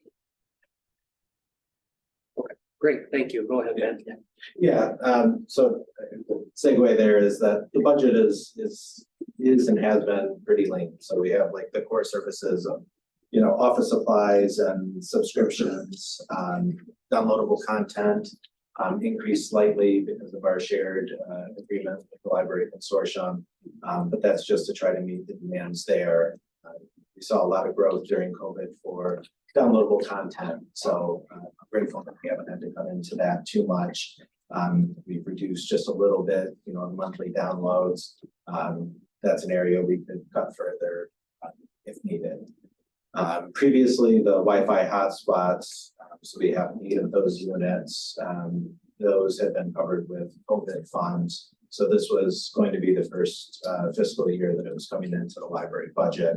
And that's at a cost of $3,000 per year. It is also possible, if we're looking for kind of middle ground on some of this, the number of hotspots could be reduced down 4 units, you know, cut it in half or something. It would just be a little bit longer waits, for those and less availability, or it can go away completely. Everything else, stays pretty steady as we go through. Building maintenance is just really the routine stuff. Alex, the facilities manager, has been a huge asset to the library to handle some of the details in this. He definitely has more of the expertise than I do to just make sure that things are being handled in the way. Office equipment maintenance, that is just our annual copier service, and then just small maintenance things that come up if we need a new hard drive or something like that. It is covered here. As you can see, we don't do a whole lot in professional development, but that's something that covers our professional associations and library conferences as well. Custodial, that's the city contract, so we're in with everyone else on that. Alex is the go-between there. Contractual services is a small account but important one. We have our collection agency, so we pay $12 when we refer a collection account to them, and then we just bill that to the patron. The library co-op is super helpful to us as a smaller library. They run our patron database, our catalog. They handle delivery between all the libraries. Our internet is through them, and then some software licenses come from them as well. Just skimming through here, we've got telephone, utilities. We have no major parking lot or building improvements scheduled for this year. I'm grateful that the books and rented materials is standing strong still as we look to cut in other areas. Some of the things that we're holding off on, the scanning station, the reupholstery of the lounge chairs, security camera expansion. So we'd be looking to add outside coverage with the security cameras, and then replacing our scanning station. So those are all things that we won't pursue, and that's easy and agreeable to do. It's a question. I think you took 3,700 off for the scanning. So, and it says 75 here. So is that? If we can do a middle of the road solution, I worked with Harrison, Okay. in-house. I just was curious, but yeah. In-house scanning station. Okay. That would be like Harrison selecting and installing the components. Okay. It wouldn't be as polished, but we would still have that as a function.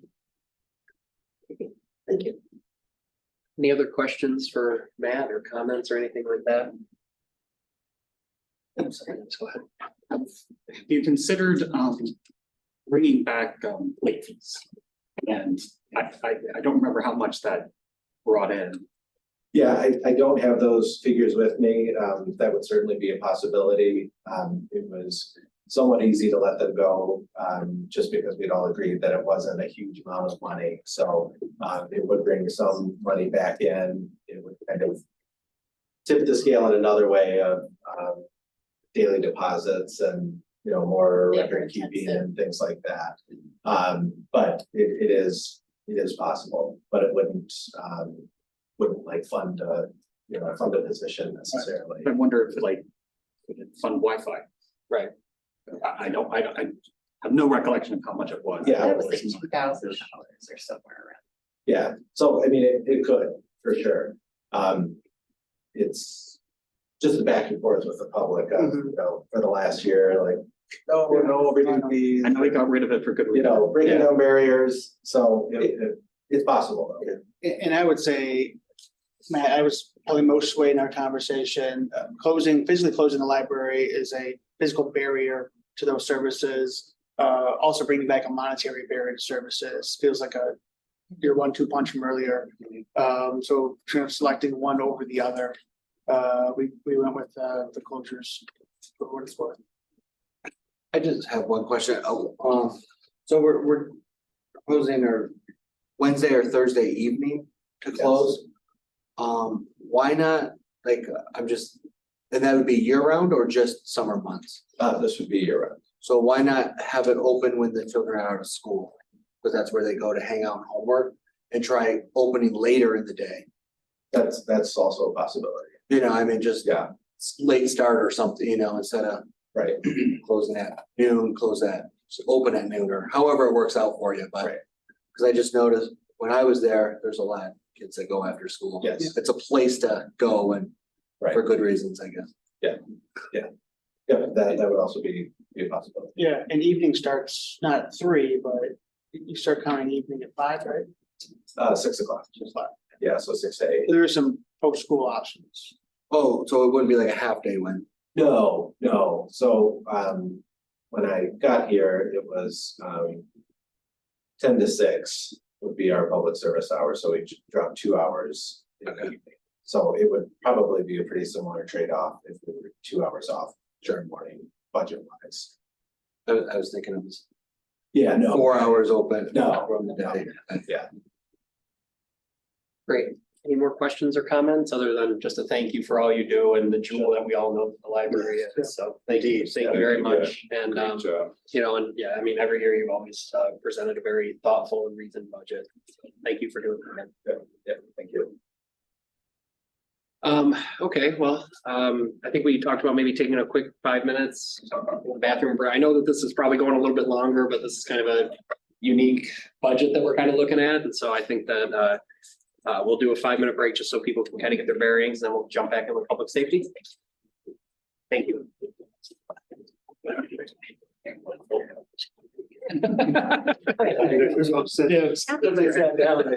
so we had a million, and then we had 6.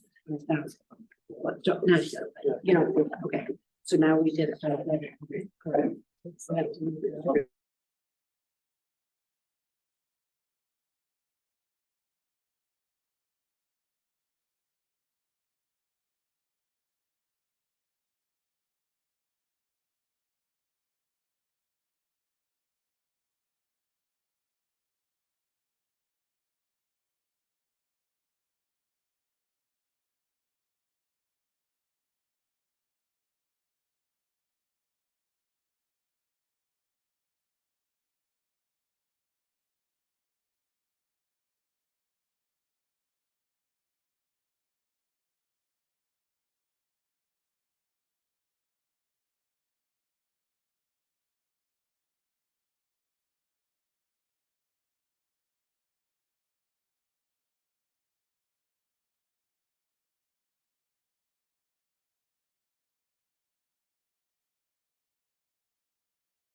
Oh, we're muted. I'm sorry. Yeah. Bridget, we're about to come back, just so you're aware. Let's see. Okay, as long as everybody's ready, we kind of come on back and start with letter E, public safety. And we're in the 302 account, if that'll help you get there. Real quick, first of all, I'd like to say for the record that Stan is great. The record is duly noted. Let's jump in there.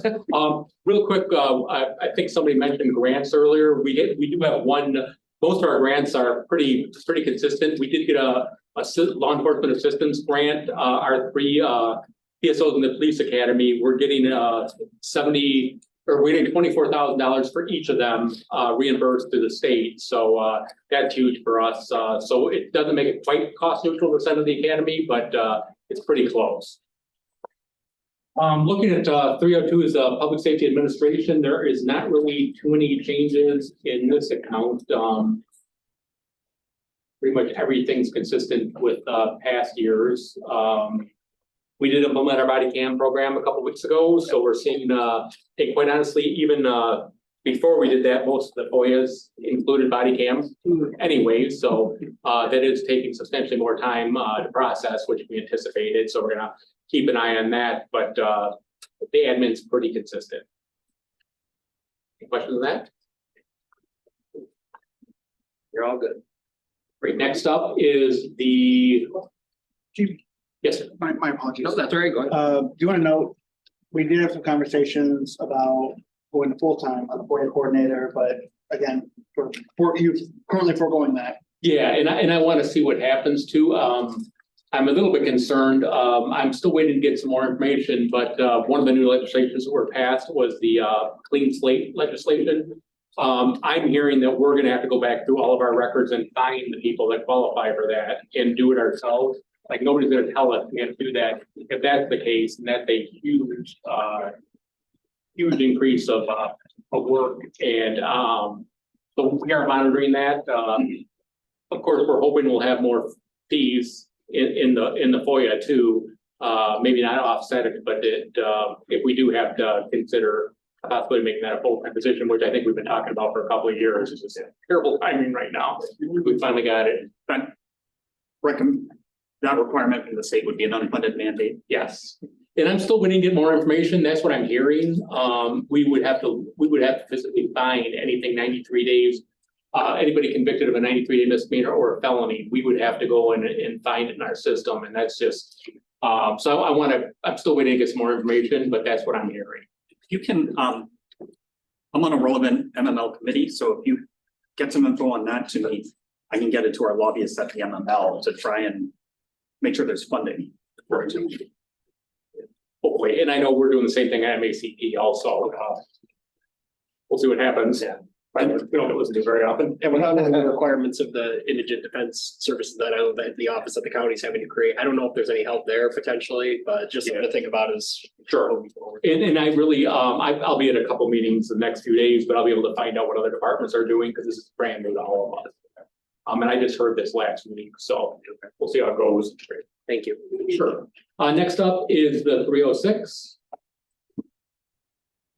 And this is another one that's pretty consistent with what we've done in the past. A couple of things we've kind of, there's a update we need for our 911 call taking system that I think I believe council approved it like last July. It still hasn't happened. We're not sure if it's gonna happen this fiscal year, next fiscal year, so you have to be a little bit flexible. We also have a couple of the projects that may be a little bit done this year, a little bit done next fiscal year. So some of the major projects will be a little bit fluid, but we're also we're due to get the new radio system installed on July 10th with the first in the county. So kind of got a lot of things going at once, but we'll juggle the balls and make it work. That's why Stan's great. That didn't sound good. It didn't sound good. Next up is animal control, which is 307. I missed something. No, I just want to know, on the dispatch side, the contracts we have. Yes, You do have a revenue stream there. we do. Our contract with Pleasant Ridge expires June 30th. So I'm hoping the June 5th meeting, I'll bring that before you. And that contract would be consistent. It'd be the same fee as we have now. We're definitely covering our costs. It's a real low maintenance environment. You'll probably hear about this again when I go before. Then for the Royal Oak Animal Control contract, which we're going into now, if I could talk about that now. Our contract also expires June 30th, so we're looking at a 3% increase for the next 5 years. So we'll have that too, to where Royal Oak's basically paying Kevin, Kevin's base pay. Maybe not some of the benefits, but they're pretty much paying that by the if not the first year, within the first couple of years. So those will be coming. Is that a 3% increase the first year or every year? Every year, which is what we have now. So it's really the identical contract with the names changed. Okay. And then speaking of animal control, again, not a lot of change in this one either. Our relationship with or actually Kevin's relationship with the Royal Oak Animal Shelter really helps us out a lot. If we need to house animals there, we typically can. And actually Royal Oak Animal Shelter is moving into a new building, which is going to be a lot better too. And as you know, we provide animal control services for Pleasant Ridge and for Huntington Woods, also besides Royal Oak and Berkley. Questions there? Okay, moving on to the 3 towns.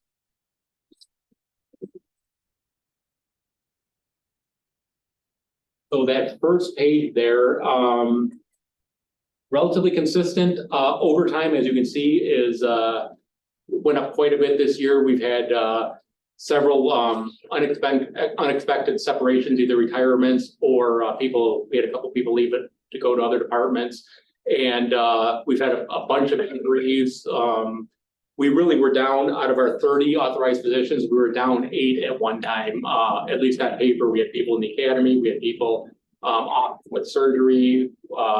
So it's been a real struggle. I'm finally seeing a light at the end of the tunnel, hopefully. We've hired a few very experienced public safety officers that are really great hires. I hate to use the term plug and play, but you know, they know the job already. It's just learning it our way. So we've been very fortunate. And our 3 in the academy will get out June 1st. So they really won't count towards staffing for several months after that, but they'll be back in training. So we're in a lot better shape than we were before. Great. Good. So that first page, that's really the only thing I really wanted to point out, unless anybody has any questions or comments. You're all good, Keith. Okay, down to the next page. I don't have any notes on here, so it's pretty consistent with previous years. Again, with all the turnover, our uniforms, we provide uniforms in fire gear. Fire gear has gone up, like 30%, and it's been taking 7-8 months to get it. So, like everything else, we're kind of struggling there, but so is everybody else. Next page, we have the lids for kids and the fire open house and the golf outing zeroed out. And other than that, on that page, the only thing I do want to point out is we do have $80,000 for next year for K9 car. Our intent would be, if we do that, to be through donations. We had a great turnout for our initial funding, and we still have quite a bit of money in there. So we are not using any general fund money. It's all from the donations so far for the K9 program. K9 program has been very successful. Bear's been doing a great job, both in tracking and in detecting not marijuana, but hard drugs. And we hit some heroin over the weekend, but we got off the street. So that program's been great. He's already got a reputation and a good reputation. Sometimes the dogs don't have great reputation, but Bear's got a great one, and Brian Anderson's been doing a fabulous job. Going over the next page, I don't have any notes on here. It's pretty much our yearly equipment equipment purchases. Fire truck maintenance includes our hose testing and ladder testing, and it's pretty consistent. We did have some unexpected actually had a fire in our engine, back during the ice storm, so it was away for repair, and it actually wasn't nearly as bad as we thought it would be. You just got the insurance check. Oh, good. Yeah. So it's, yeah, that wasn't, it's very unusual when you, when something isn't as bad as you expect. So, and it was only us for a month. So, and that third apparatus helped us a ton, so we could still be prepared for just about anything. Going to the next page, Mr. Baumgarten, pointed out, we reduced our professional development educational reimbursement. And we'll see how that goes. We do have, I highly stress education. I really want our people going to class. I do know that some of our younger officers, 2 of our officers that are in the academy are about 20. So I know at least one's mom told me he is finishing his degrees. We are hoping, you know, we want them to go to college, but really they need to concentrate on the job for this first year. So I think the timing will be good. Flipping down to our memberships are pretty consistent every year. Data processing, one thing to mention real quick, we talked about contracts, and after this was submitted just last week or week before, Leads Online, which is one of the programs we use, originally Clemis negotiated a contract, and the contract for us was $2,500 roughly. We got notified last week that our new yearly fee would be $33,000.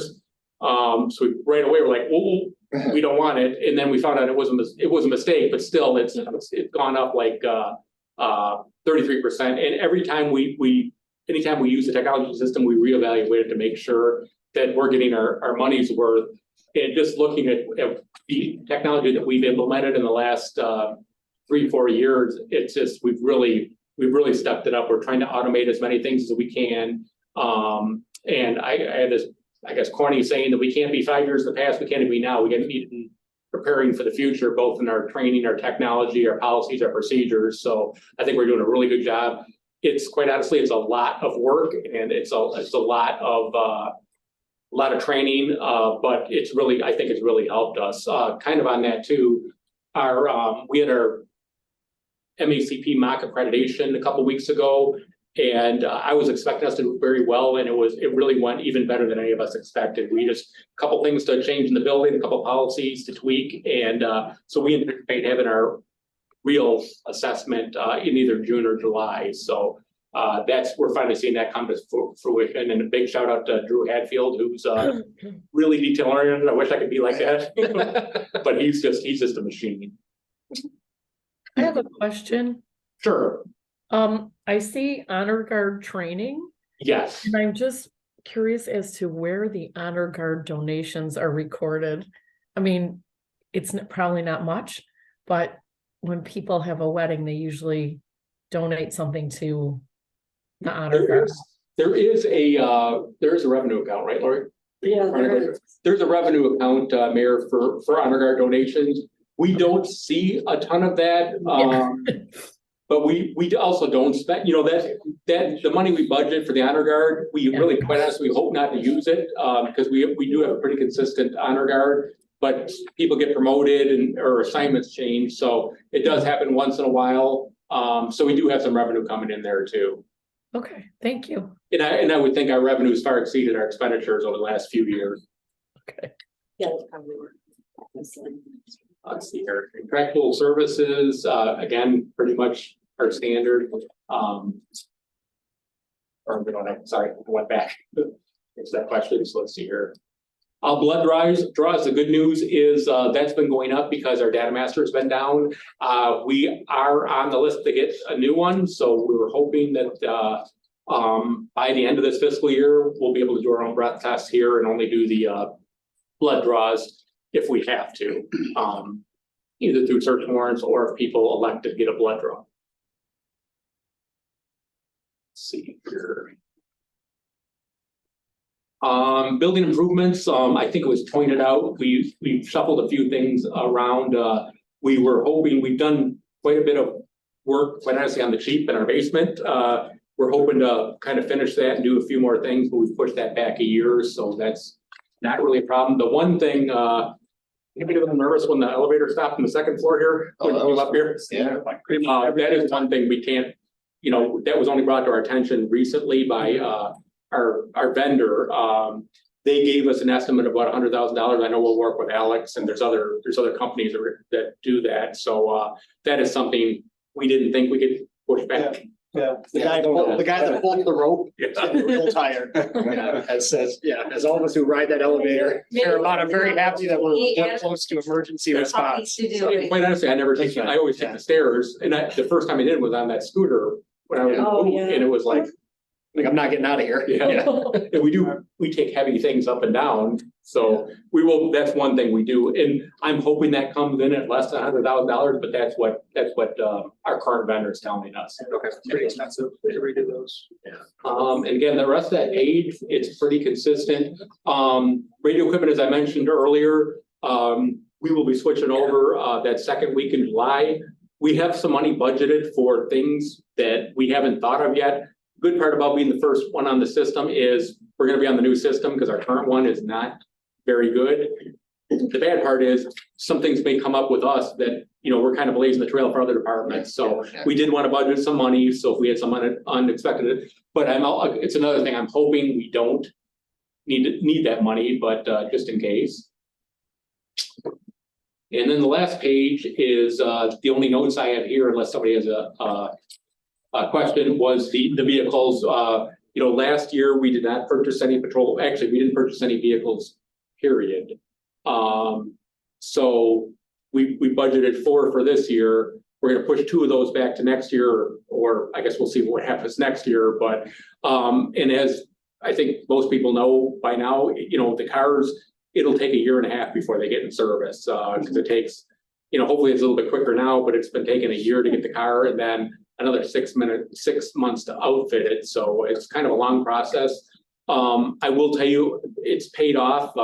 We've had several instances where we've had to call in a bunch of people, and having cars to get people where they go is huge. And we've had a few cars that have been down for service, but for the most part, you know, losing our VMO. We have a sergeant that's doing that now, and in addition to his day job, so it's a little more complicated, and it's a learning process for us this year too. But we're happy to do that, and you know, we'll see how that goes as far as the time to get those in service. But that's another thing I'm going to shoot for June 1st. If I can get June 5th meeting, if I can get the information in time. BMO. BMO, the Oh, I'm sorry, vehicle maintenance officer. Be like chucking that thing. MACP. I do try to write it out in the notes, so hopefully that helped. But Chief, can you talk just about, you know, for folks who may be watching, but generally the wear and tear that a police vehicle takes above and beyond what an average vehicle might take? Sure, our cars are just absolutely loaded with equipment. There's radios, there's gun locks, there's mobile data computers, there's cameras, there's printers, scanners. There's just a ton of equipment, and plus, once they're started at the beginning of the shift, they pretty much run all shift. We have a device where you can take the keys out. It's an anti-theft device. Because if you turn them off with all that stuff on, the batteries will die in no time. So it's not only the mileage, it's also the wear and tear, the engine hours, and also we've had a couple cars that they're in for service quite a bit. I don't want to use the term lemon, but they just seem to have a lot of service problems. So when we replace cars, it's not necessarily just by mileage, it's by engine hours and services needed, and kind of the big picture. So, you know, you'd be surprised, some of the cars that are newer may need to be replaced sooner. And we do our cars that are in good shape, City Hall has two of them, and that's used by the clerk's office and Stan and Harrison, whoever needs it, so they have a department car to transport, especially around elections, huge, or to go to training and conferences and things like that. It's nice to have as a luxury too, but it's nice that we save on mileage because under the merit system, we owe them mileage if they take a personal vehicle. We sent somebody that didn't have a car, was a non-sworn position, but to train a 2-week training at Oakland Police Academy. It was amazing how much it was with mileage. It's so much less, so much more inexpensive. Yeah. Thank you. Yeah, just important to remember that there's a lot of that goes into police vehicles that wouldn't necessarily be issues that I might have with my Jeep. Yeah, and it's really the same with the fire apparatus too, is it's pump hours, it's not, because our equipment doesn't get a lot of miles on it, but it's pump hours. And quite honestly, a lot of them, our mileage is if we need to take it for service, because we travel a couple hours to get there. So we have to look at the big picture. One thing I should mention, I mentioned body cameras, then I'll stop talking. The new tasers, the body cameras and the in-car cameras have been absolutely, and again, a lot because of Stan and Harrison, but also Nate Pappy, who ran that project for us. So we've really upped our technology in the last couple of years, and we're already seeing dividends on the body cameras too. That's great. Thank you. Sure. Do you have anything? Or... I'm going to prod you to talk about the SRO conversation. Oh, sure. So I was approached by Superintendent Scott Francis about a month ago, maybe a little bit longer, and the school district was interested in having a full-time SRO position and a school resource. Yep, I'm a student resource. Yeah, and if I say SLO, that was the term we used in the department I came from. So SRO and SLO, as far as I'm concerned, is kind of interchangeable. But to have an officer in the schools pretty much whenever school's in session, and they would work out of the high school, but also obviously be responsible for the feeder schools. Not only in our city, but we want to kind of work out how they could be involved in the schools that are in Oak Park and in Huntington Woods. Also, had some really preliminary contact with those departments. But so I would have liked to have been able to present something, for this, but we're not at that point yet. I'm expecting to hear something in the near future from the schools. The typical contract is that they pay 75% of the pay. And they've requested a certain officer that we think would be a good fit for us too. So that would require us having to hire another public safety officer, because they'll be assigned at the school, and pretty much, they would be there unless the big one hits. We want them to be available for the schools. So there'll be more on that. I imagine, we'll have to have council approval in order to sign the contract, and then obviously a budget amendment too. So I won't say the cost neutral, but we would be assigning a sergeant to this position, so we'd be getting 75% of that pay, and we'd backfill it with the public safety officer position, which is at least quite a few $1,000s less. Yes, sure. Thank you. Any comments or questions for Chief? We have him here. Yeah, I just had one, I guess a couple questions. So as far as under materials and supplies for the community programs, through kind of that section, you did a great job with the details. But first aid training, CPR training, active assailant training, Narcan training, Citizens Police Academy. Is that something that we partner with local hospitals or like? Yeah, the Narcan training we've done with County Community Health. I'm messing that up, but we haven't done that in a while. Quite honestly, we've been scrambling so much just to fill our shifts with the shortages we've had. We have not been able to do a lot of that. I really want to do that. We have 3 ALEC instructors. So our goal is, and we'll have to see how it goes this year. I wouldn't even consider that till the fall. But this is for officer training then, correct? No, that would be, we offer the community, it's under community programs. So then detective barrel supplies, but that would be offering for the public. Okay, because I know some of these are offered for free, like the Narcan training they offer for free. Yes. And CPR, I mean, we could get like hands only, not official CPR cards for people, but I know that we offer programs that. Yeah, we definitely would partner. We do for Narcan. The active assailant, we have our own instructors here. Okay. And there's not a lot of people that do that for free. I mean, Oakland County Homeland Security does some of that, Sheriff's Office does a little bit. And we've talked about this, we've planned, it's just, there's so much else going on that, so we would like to do that, but I would say the earliest we could even consider that would probably be next calendar year. Okay. Because we have to get all of our people on board first. I have talked to Lieutenant Hatfield about doing active assailant training for elected boards and officials. So if something were to happen when you guys are in those chambers, like what response tactics look like for you guys. Sure. Okay, and then same with partnering, just to see if we can get some donations for the open house or something. I mean, I know we did great with Bear. We've done it for Parks and Rec before. Just, I mean, I think that's a added value to everyone in the community. Yeah, the problem's not only the funds, it's having the people to do it. You know, our core mission is to provide public safety, to respond to runs, we're using more and more of our road people to do the side jobs, and they're not on the road, so that's what we're trying to avoid as much as possible. And when we're fully staffed, we can usually absorb that a little bit, but when we're not fully staffed, it just makes it difficult. I was really nervous about, quite honestly, about the golf outing and the especially the lids for kids. I think we would probably be a little bit better staffing wise in the fall, but right now it's just getting people to work it. You know, if you're working that weekend, you're working that weekend. If you're not, you're off that weekend. It's your one weekend off in 3. So it's just hard in the amount of we had 2 weekends ago, we had there was a bug going around one of our day shift squad, and we had 2 different midnight shift officers working 36 hours in a row, and they do go to sleep in that middle shift for a little bit, but it's, you know, talking about burnout, I worry about the same thing. Sure. Well, great. Well, if there's nothing else, you know, again, just kind of a parade of previous individuals that have come up. Thank you for everything that you do for our community. You know, it's obviously the safety and of residents in the city and people that come to visit the city is paramount. And so just thank you for all you do. Thank you for all the public safety officers to keeping Berkeley safe. Thank you. Appreciate it. We really appreciate your support too, and that's from top to bottom. So thank you very much. Thanks, Dan, for helping them. Yeah. You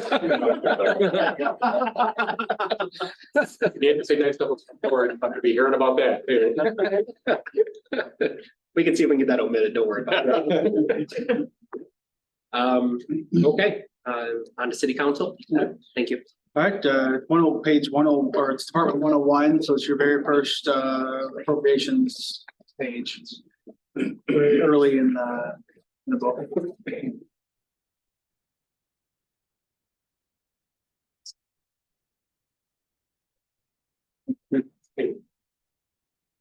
All right, now that he's gone. Still in his house. Past my bedtime, I sit around just to listen. Get him in the elevator, you won't hear anything. He'll still be there when we go to. Yeah, exactly. All right, moving down through the city council budget line item. As you know, there's not a lot of change here.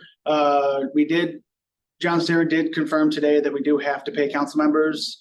Their conversation, independently, I don't know if you guys are all aware of this, but independently, several of you have approached me about not getting paid anymore. We do actually have to do it. John confirmed today, and there are, he cited 2 reasons why, that basically if council were to take no pay, it would require a charter amendment to do so. Otherwise, but it's, again, people have the misconception, obviously, that you guys pull down a lot more than you do. Well, it'd be a special election, so we could reduce precincts, but so again, trying to answer the question that many of you have asked, independent of one another, that we do still pay you guys. Sorry, with the school board special, it's probably too late to throw that. I think if we were to look at the charter, we should make a list of a couple of different things we'd like to address. Yeah, that's right. Yeah. Yeah. And just to make a note of it, right? So for those that may not have these numbers in front of them, you know, we're not making millions of dollars. You know, the mayor's budget, is $750 for the entire year. Right. So that's, you know, and that's before taxes.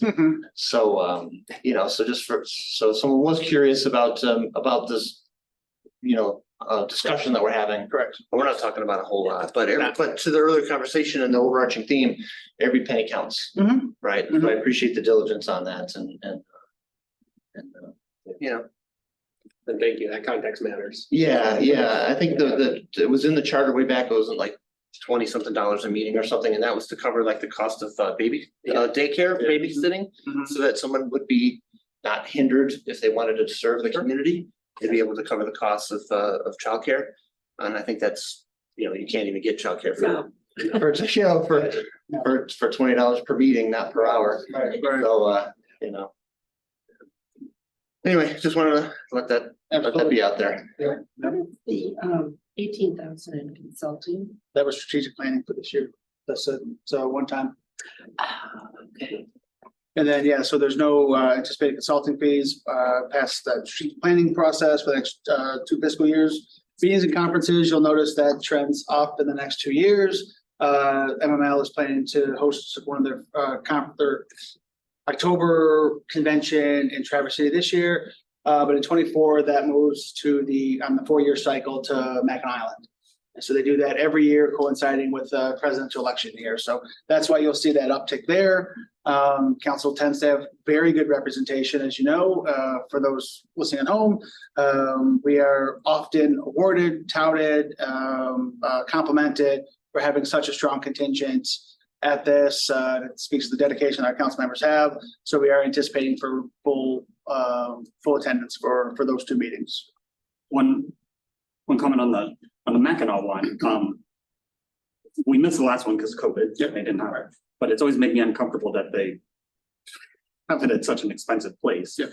And I don't know what the options are of us for staying off the island and commuting in. If that gives us cost savings, if it's even practical, you know, even if the ferries are running in the time for when the events and things actually happen. But you know, we have a year before that is, and that's something I'd like to consider. Might tell the MML stop doing it there. Yeah. I mean, the calls went out in 16 as well and 12 as well, and things were particularly bad for a lot of municipalities. So I don't know how they consider bringing it back there versus not bringing it back there. Because it's not, as you know, we spend, you know, several hours every day in a room listening to people. So it's not like you're getting the full experience of Mackinac. Right. But yeah, last I heard, they are intended to fulfill their 4-year cycle still.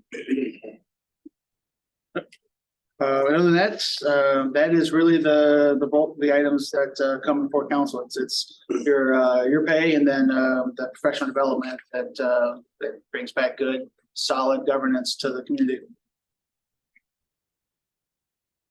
Great. Any questions for Matt on council? No. All right. Okay, for the city manager budget, just flip the page. It's the next one numerically department wise. Moving through here, full-time employees, this does cover the city manager's position, the assistant two, as well as the facilities manager as well. There funds 3 different positions on here, and then the costs that come along with employment there. Professional development, I have cut this back. ICMA, the International City Council or City Managers Association, does really quality work, but it's often out of state. There's travel involved. I think we're gleaning just as much benefit to, especially discussing statewide issues with the Michigan chapter. So you'll see that has come off of there, as I mentioned in previous budget. So down to 4,600 for that one. I could continue to forego out-of-state travel for as long as needed.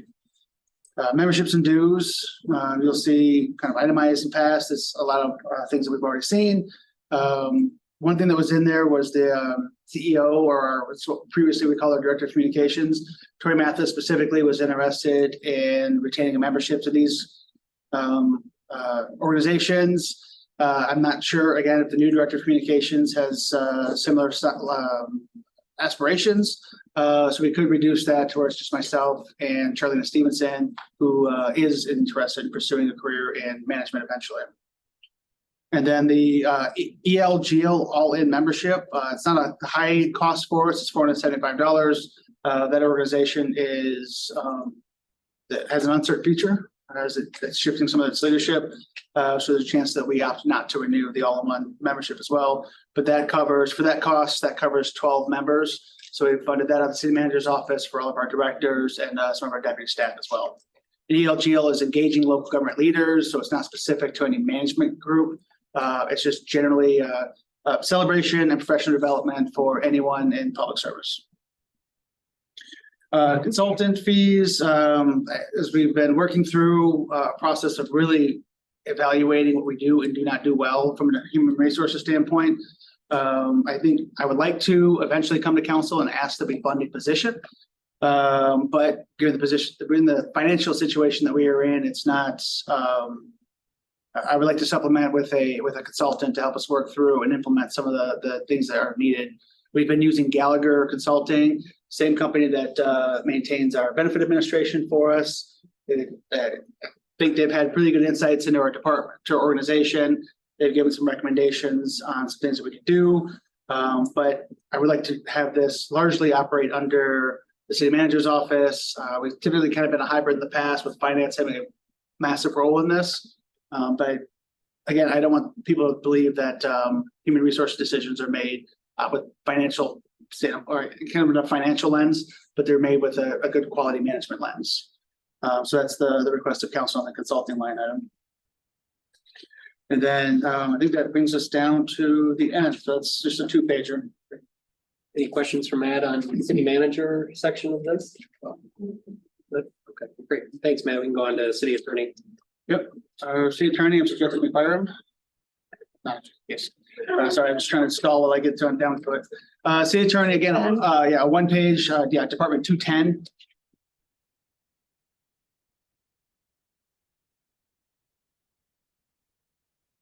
All right, you see there's kind of 3 line items here. There's a legal services specific to labor. That tends to come up, that number comes up when we're in the middle of contract negotiations. We don't have any of those in the next 2 upcoming budget years. So we try to keep just a not to exceed number in there. We don't anticipate any current issues or problems that could come up. And frankly, if we do a better job of managing our human resources, then we should have less of a need for a labor attorney over time. Right, sure thing. And then John Stearns, city attorney, line item, that's John and Dan Chris both. So that covers both city attorney and prosecutions. And you'll see they've been pretty consistent across the board over the years. We just are in an increasingly litigious world, and we've been depending on John a little bit more than we used to. So his rate is similar, but we're upping his total budget just to maybe anticipate some more conversations with him than we've had in years past. But we're down actually from the projected activity in 22-23. Yeah, thanks for mentioning that, Matt. I think that's something to highlight as well. When was that contract up to rebid? I know we wanted to start doing, I think, a 3-year cycle. Yeah. I feel like it's close, but I don't know if it runs with the fiscal year or not. So just something to check out. The general liability legal services, we do work with like a trademark attorney on occasion, a copyright attorney, those kind of things. That's where we pull out those general items, or if for some reason there's something that we get ourselves into that's not covered by the MML, then that's a place where we would have we just keep a line item in there, trying to use it very often. Any questions or comments from Matt on city attorney? All right, thanks, Matt. We can jump to city hall. General city hall. 265. Just a couple page flips away. All right, so City Hall, as we talked about earlier, is really a catch-all for a lot of citywide projects. So you'll see things that aren't specific to our building itself, but just for lack of a better place, land in this broader category here. Maybe we should rename that just to better reflect that as a communication tool. I don't have it, nothing's come to mind. Yeah, and I don't know, we've sort of said it a couple of times, thinking chart of accounts might have some way of weighing in on this, or the uniform chart of accounts. I frankly have not looked at it though. I don't know, Lori, if you've seen anything on it, but there, we may have a different name for a lot of this stuff in the future for you. Well, I'll be scrambling to see where we go next. Yeah. Have a cheat sheet. Since I mentioned, I should give some commentary on it. Uniform chart of accounts is an initiative that the state treasurer has been trying to do for quite a while, which if you pick up any municipality budget, the numbers would be consistent across the board. So our 265 is their 265 and right across the board, even down to line item where like labor, professional development is the same across the board there. Treasury has pushed on this, like I say, for about a decade or so. They get right up to it. They hear from municipalities that it's, it's a ton of work and a ton of trouble, and they back off of it. And so now they're closer now than they ever used to be. We actually have sort of a transitionary document into BSNA, which is the last step before we report out to Treasury. Our turn is up, and they just called Lori last week at probably the most inopportune time possible, trying to pull off everything that needs to get done for that. In 2 weeks. I'm on vacation. Right. But, the threat is you go back to the back of the line. If you want to get that now. Unfunded mandate. Yes. Because we're gonna, not only is it unfunded for the work that we have to do internally, but we're gonna owe BSNA for that at some point. Right. Since we don't money for that either. Yep. Yeah. So anyway, sorry for the diatribe. So as you kind of go through here, I'll note some things that are generally different from the years previous. But really there's not much, even when you get down into building maintenance, a lot of this is driven by Alex Brown. The work that he's trying to do, we've had the same experience as Matt Church has. Alex's first inclination is to fix it himself, if that doesn't work, to call out for somebody else. So we've seen the fruits of his labor already. But as you know, when you have somebody who's good at facilities maintenance and finding stuff, they're going to do just that. And so there's some things that he's identified that we need to address. That's frankly that he has the skill at a spot that we have not in the past. So you'll see we're trying to be reasonable in what we go after and what we fix. But there's a lot of general maintenance items that need to be accomplished, including, but certainly not limited to, the trim work on the exterior. You'll see there's a lot of the wooden fascia, the gutters, some of the trim work that all needs to be replaced because through just water damage and rot. So moving down to building demolition, you'll see in the previous years, we had something there that specifically was for the Cummings lot, not a city hall project per se, but you'll see the Cummings lot demolition was there, and the Bacon lot is in Public Works. We actually got the vendor to take that down for no cost to us for the actual demolition itself. We only paid for the asbestos and lead mitigation and some of the site work that came after. So we actually came out ahead on this because we still did have some costs associated to us. But when it's done, it's done. We're not planning on, as you'll see, doing any more work there either. Equipment office rental, you'll see those are pretty standard across the board. Professional development, we are trying to invest more. We've made some cuts back in this regard. But we think that with our existing vendors, the things that we train on are stuff like benefits, what options you have available, our employee assistance program, healthy living, mental wellness, things that we've been able to get through Henry Ford or Blue Cross Blue Shield or most of the other ones, or Gallagher, our existing people. And then we've also brought MERS in, we brought ICMAIC, or it's now Mission Square. So we try to go to our existing relationships first before we bring any outside individuals in. So my hope is that by the time we come back to this, you'll see the projected activity is actually very low.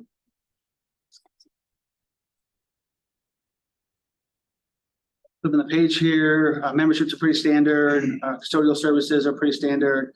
There's a footnote correction there. Well, maybe. Under contractual services, 818-000, we did fund the work that we did for the ballot initiative out of this budget. That's printed services. That's the little bit of retainer we had with practical political consulting, postage and things like that all kind of ran out of here. We should probably have a conversation sometime in the future about re-asking the people for an adjusted version of what we asked for them in May. So I don't know if we certainly don't need to accomplish that this evening definitively. But one of the things that I would recommend after talking to my staff and a couple of council members, maybe making an ask of the people in November of 2024. We'll lose a little bit to Headley December of that year, but we'd be able to levy that millage should it be successful and the July 1, 2025 tax year, which dovetails nicely into us coming off of fully being out of the budget year where there are federal funds available to offset some of the expenditures. So again, just my thoughts. We can talk pros and cons. One of the things I would say is that I would not recommend running a May election again. The one pro that we had on that was that should we win, we get to assess it in July of the next year. What it ended up being, the cons that were, I guess we didn't anticipate well enough, was that as we go through the budget process, it runs in parallel to the same schedule where we're trying to answer people's questions. And so we're developing these answers in real time. And we had situations where Mr. DeRoss was asking practical questions that we have the answers to now, but didn't in early April or late March because they had not been settled, or we didn't even have a draft fully fleshed out for them. So a fall question I think would be better because we can report out to people what the budget looked like, what the cuts were, and we can have the answer set in stone for the year previous, for the previous fiscal year. We can have them for people in real time as they ask them. And I think, frankly, that con outweighed any pro that we had, which was, being able to assess it right on. And that only works if the voters approve it, which didn't happen.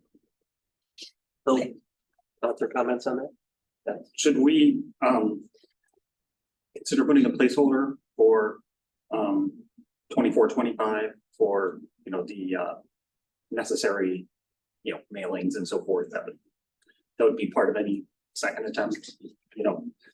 That doesn't commit us to doing it, but reserves the budget for it. Yeah, so it would be November 24, if that's what council wants to do, would land in the 24-25 budget. So we'd probably be running that campaign for the 6 months previous, which means you would need a little bit for 23-24 and a little bit for 24-25. Yeah, 5,000, 10,000, 5,000, 10,000, just as placeholders. Sure. I don't know what it's going to cost us, but yeah, I think it's important making that, obviously no decisions being made tonight or anything like that. There's a lot that's more that does go into it. But yeah, I mean, a placeholder could very well, at least let people know that thought is potentially on the horizon. Even so we don't spend the money. Right. If we pick Exactly. up. Sure. Yeah. Any other thoughts or comments?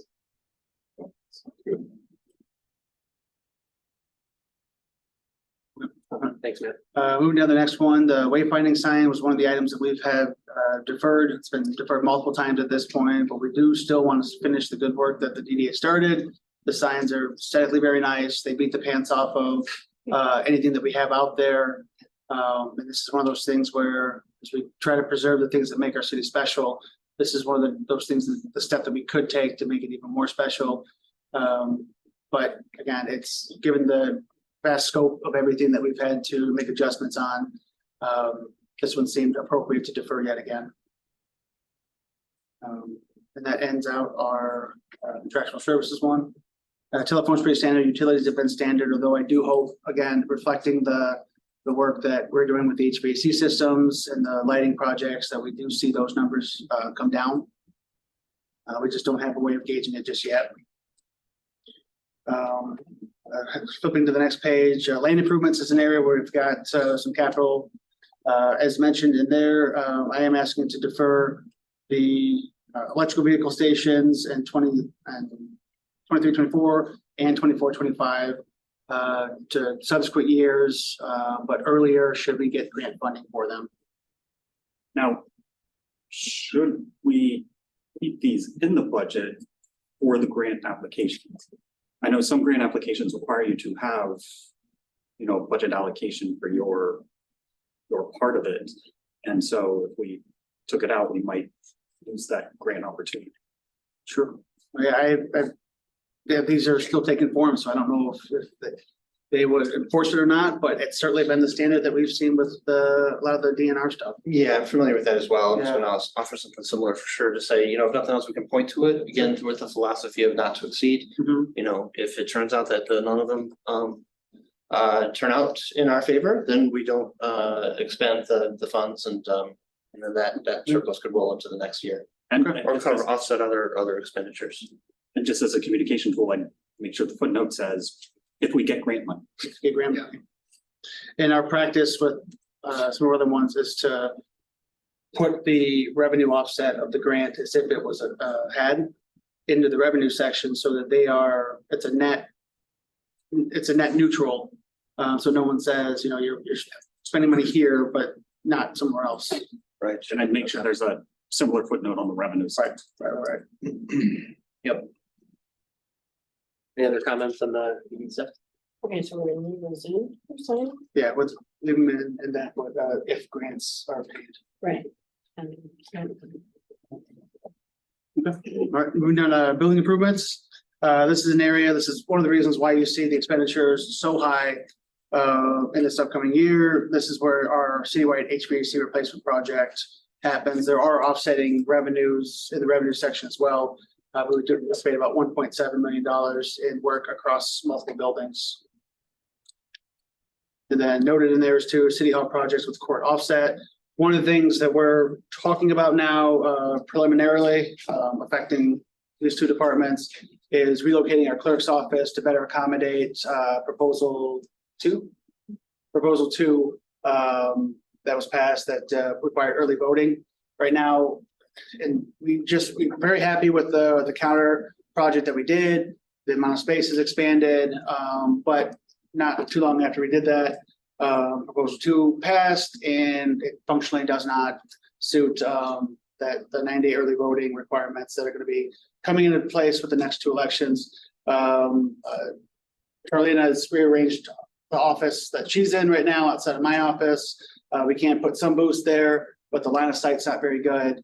And one of the things we're talking about is potentially relocating the clerk's office into the area where finance is now, and then relocating finance to whatever the best office is.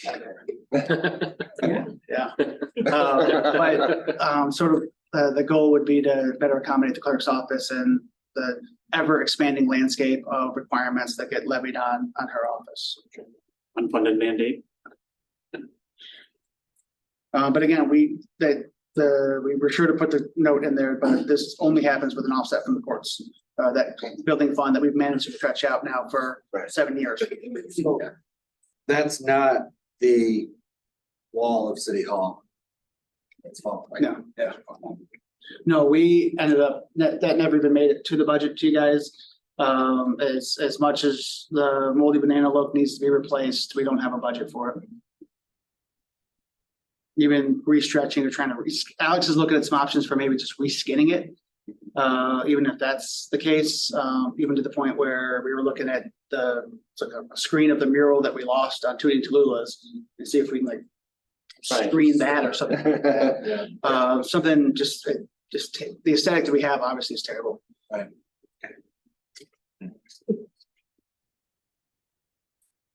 And then we zeroed out the revolving loan contribution for 23-24. That's one thing that knowing where we're going to be in 24-25, we're likely to remove there as well. Yeah, do we have an idea on that one? Just general ballpark of like how much is contained in that fund? So I know it's zeroing out, but maybe still be able to do projects over the course of the year if there's still a balance. Yeah, I don't have that balance in hand yet. HVAC improvements, those are kind of the other, we keep that generally speaking in our line item every year. So that's one thing that I look to not have to use, especially with all new devices or all new units here. And then City Hall furniture, we zeroed it out for this year and would likely a place that we look to in the future to zero it out. We are mindful though that council is looking for new chairs for that. Ones that actually hold up through the whole meeting and don't slowly drip you down. But in true City of Berkeley fashion, we're gonna take the chairs you guys don't like anymore and put them around a different conference table and move the chairs that we've salvaged at those finally to the dump. So nothing goes away immediately. It always gets a second life somewhere in the building. Just one note on 24-25, it looks like furniture is double counted. I saw that too. Once in under heating and cooling. Oh, It's $2,000 savings. okay. All right, and then that brings us, I believe, to the end of City Hall as well. Any comments or questions for Matt on City Hall? We kind of went through this on, but all right, DDA. So that has its own tab towards the back. It's your green tab. Where's your green tab, Dennis? It is Fund 814. So if you're flipping through quickly, the first set of numbers will be 814. That's a start there.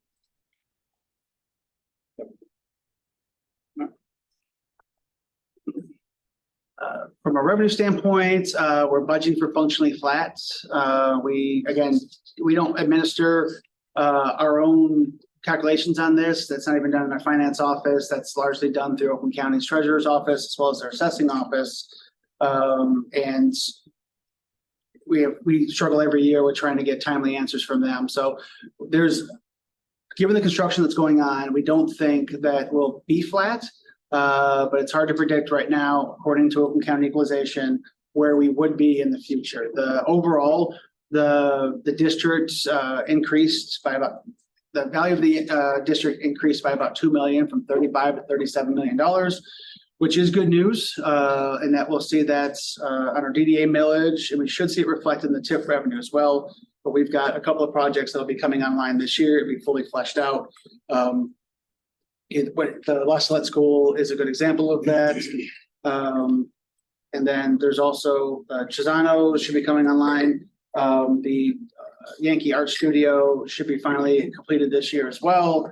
And then some really good examples of some positive some revenue generators within our district. So we're happy with the direction that we're going right now. And then with the zoning district updates ending in a couple of years, we hopefully anticipate some additional revenues coming in from the DDA as well. So then moving down, so grants are revenues otherwise with the DDA tend to be pretty standard. By far the biggest driver is the property tax and the TIF. So as you go down there, you'll see they do get some state grants. They're planning to get some share of local community stabilization. We are seeing, again, some upticks in investment earnings as well, which we're happy about. So we like to see this number by the end of the fiscal year, or at least come to you guys with budget amendments that say, hey, we're actually doing better with these funds than we thought we were going to. But all culminating at about $463,000 for the DDA. We did some calculations on the previously audited year, and we were putting them out to the community in 2021, I think it was the last audited year we had. We had about $475,000 in revenues for the DDA. 209,000 of those are in place because the TIF exists. So that pulls in from county and state and regional sources, as well as our own school district too. So we were trying to really defeat the misnomer that the DDA is a net loss for the community. It actually does pull in $200,000 worth of revenues that would just otherwise leave the community completely, but instead they're routed into the community and specifically into the district. Flip the page to DDA administration. This covers Mike McGinnis' salary and some of the monies that go along with employing him. Jumping down to board trainings. Again, where board is selected to try to invest more in itself and get some professional development as well, and general direction for the better direction of Mike, and as well as administer its downtown master plan as well. Professional development, Mike McGinnis is taking advantage of some of those things. We also have we're also funding in part under the leadership training program that we fund out of the City Hall consulting budget. He's also taking part of that with 3 other department directors right now as well. So we are continuing to invest in him as the DDA director. We do fully consider them to be part of our leadership team in the same way that we would any other department director. Flipping through. Internal services, would be the DPW stuff, right?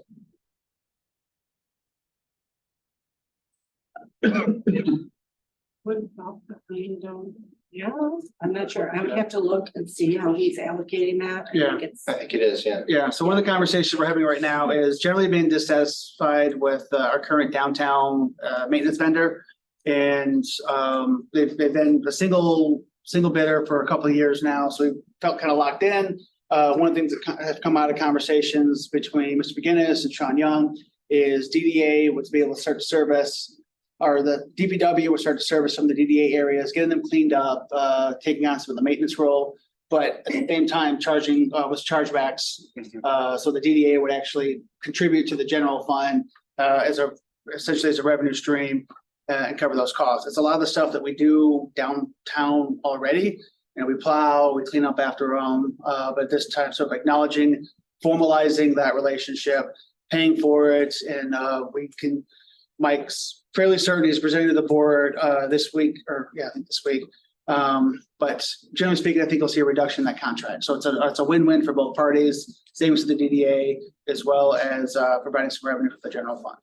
To that point, yeah, it's not only will this be a benefit to all of our parties, but we do have a DPW presence at the DDA board meetings now, which is excellent. And the next meeting is just in a couple days on Wednesday.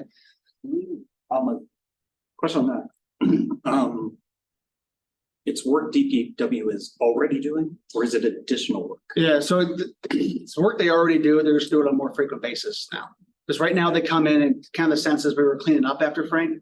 Sorry for the record. Cleaning up after the vendor far too often, but we needed to maintain the aesthetic. So we were coming in there, we were getting it done.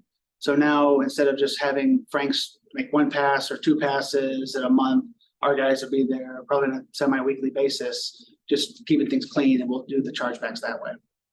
I think it overall makes sense, and to try it, my only overall concern is they're usually pretty thinly worked, and if they're taking on some additional duties, do they have the capacity? So that's the caution I have. Yeah, again, Yeah. Sean seems to believe that they Yeah, there they wasn't do a better job. there was discussion on additional strain on the department and the representation. Rick and folks felt that this could be absorbed, and having the revenue come in was seen as a good thing for them as well. Okay. Yeah. Okay. Yeah, but I appreciate and shared your concerns in the meetings. Yeah. Right, contractual services, pretty standard from projected last year into this year. Again, it's a not to exceed, so you'll see in the past for some of those numbers, we're not fully utilize those services, but we do keep an allocation in there so that it's not zero. Moving down the next page, GD events, it's really become a large emphasis area for this body. Drawing people downtown, throwing the events, throwing the enticements out to people to make sure that they are finding their way into Berkley businesses. Been a big push. You'll see they've increased funding for that year over year. That's not by accident. That's a diligent strategy that the board has adopted.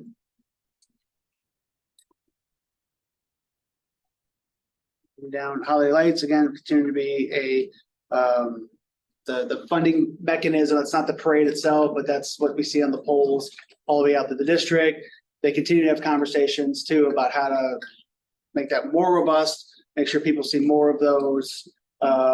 And again, whatever leaves a better impression of people that either come here first or lived here their whole life.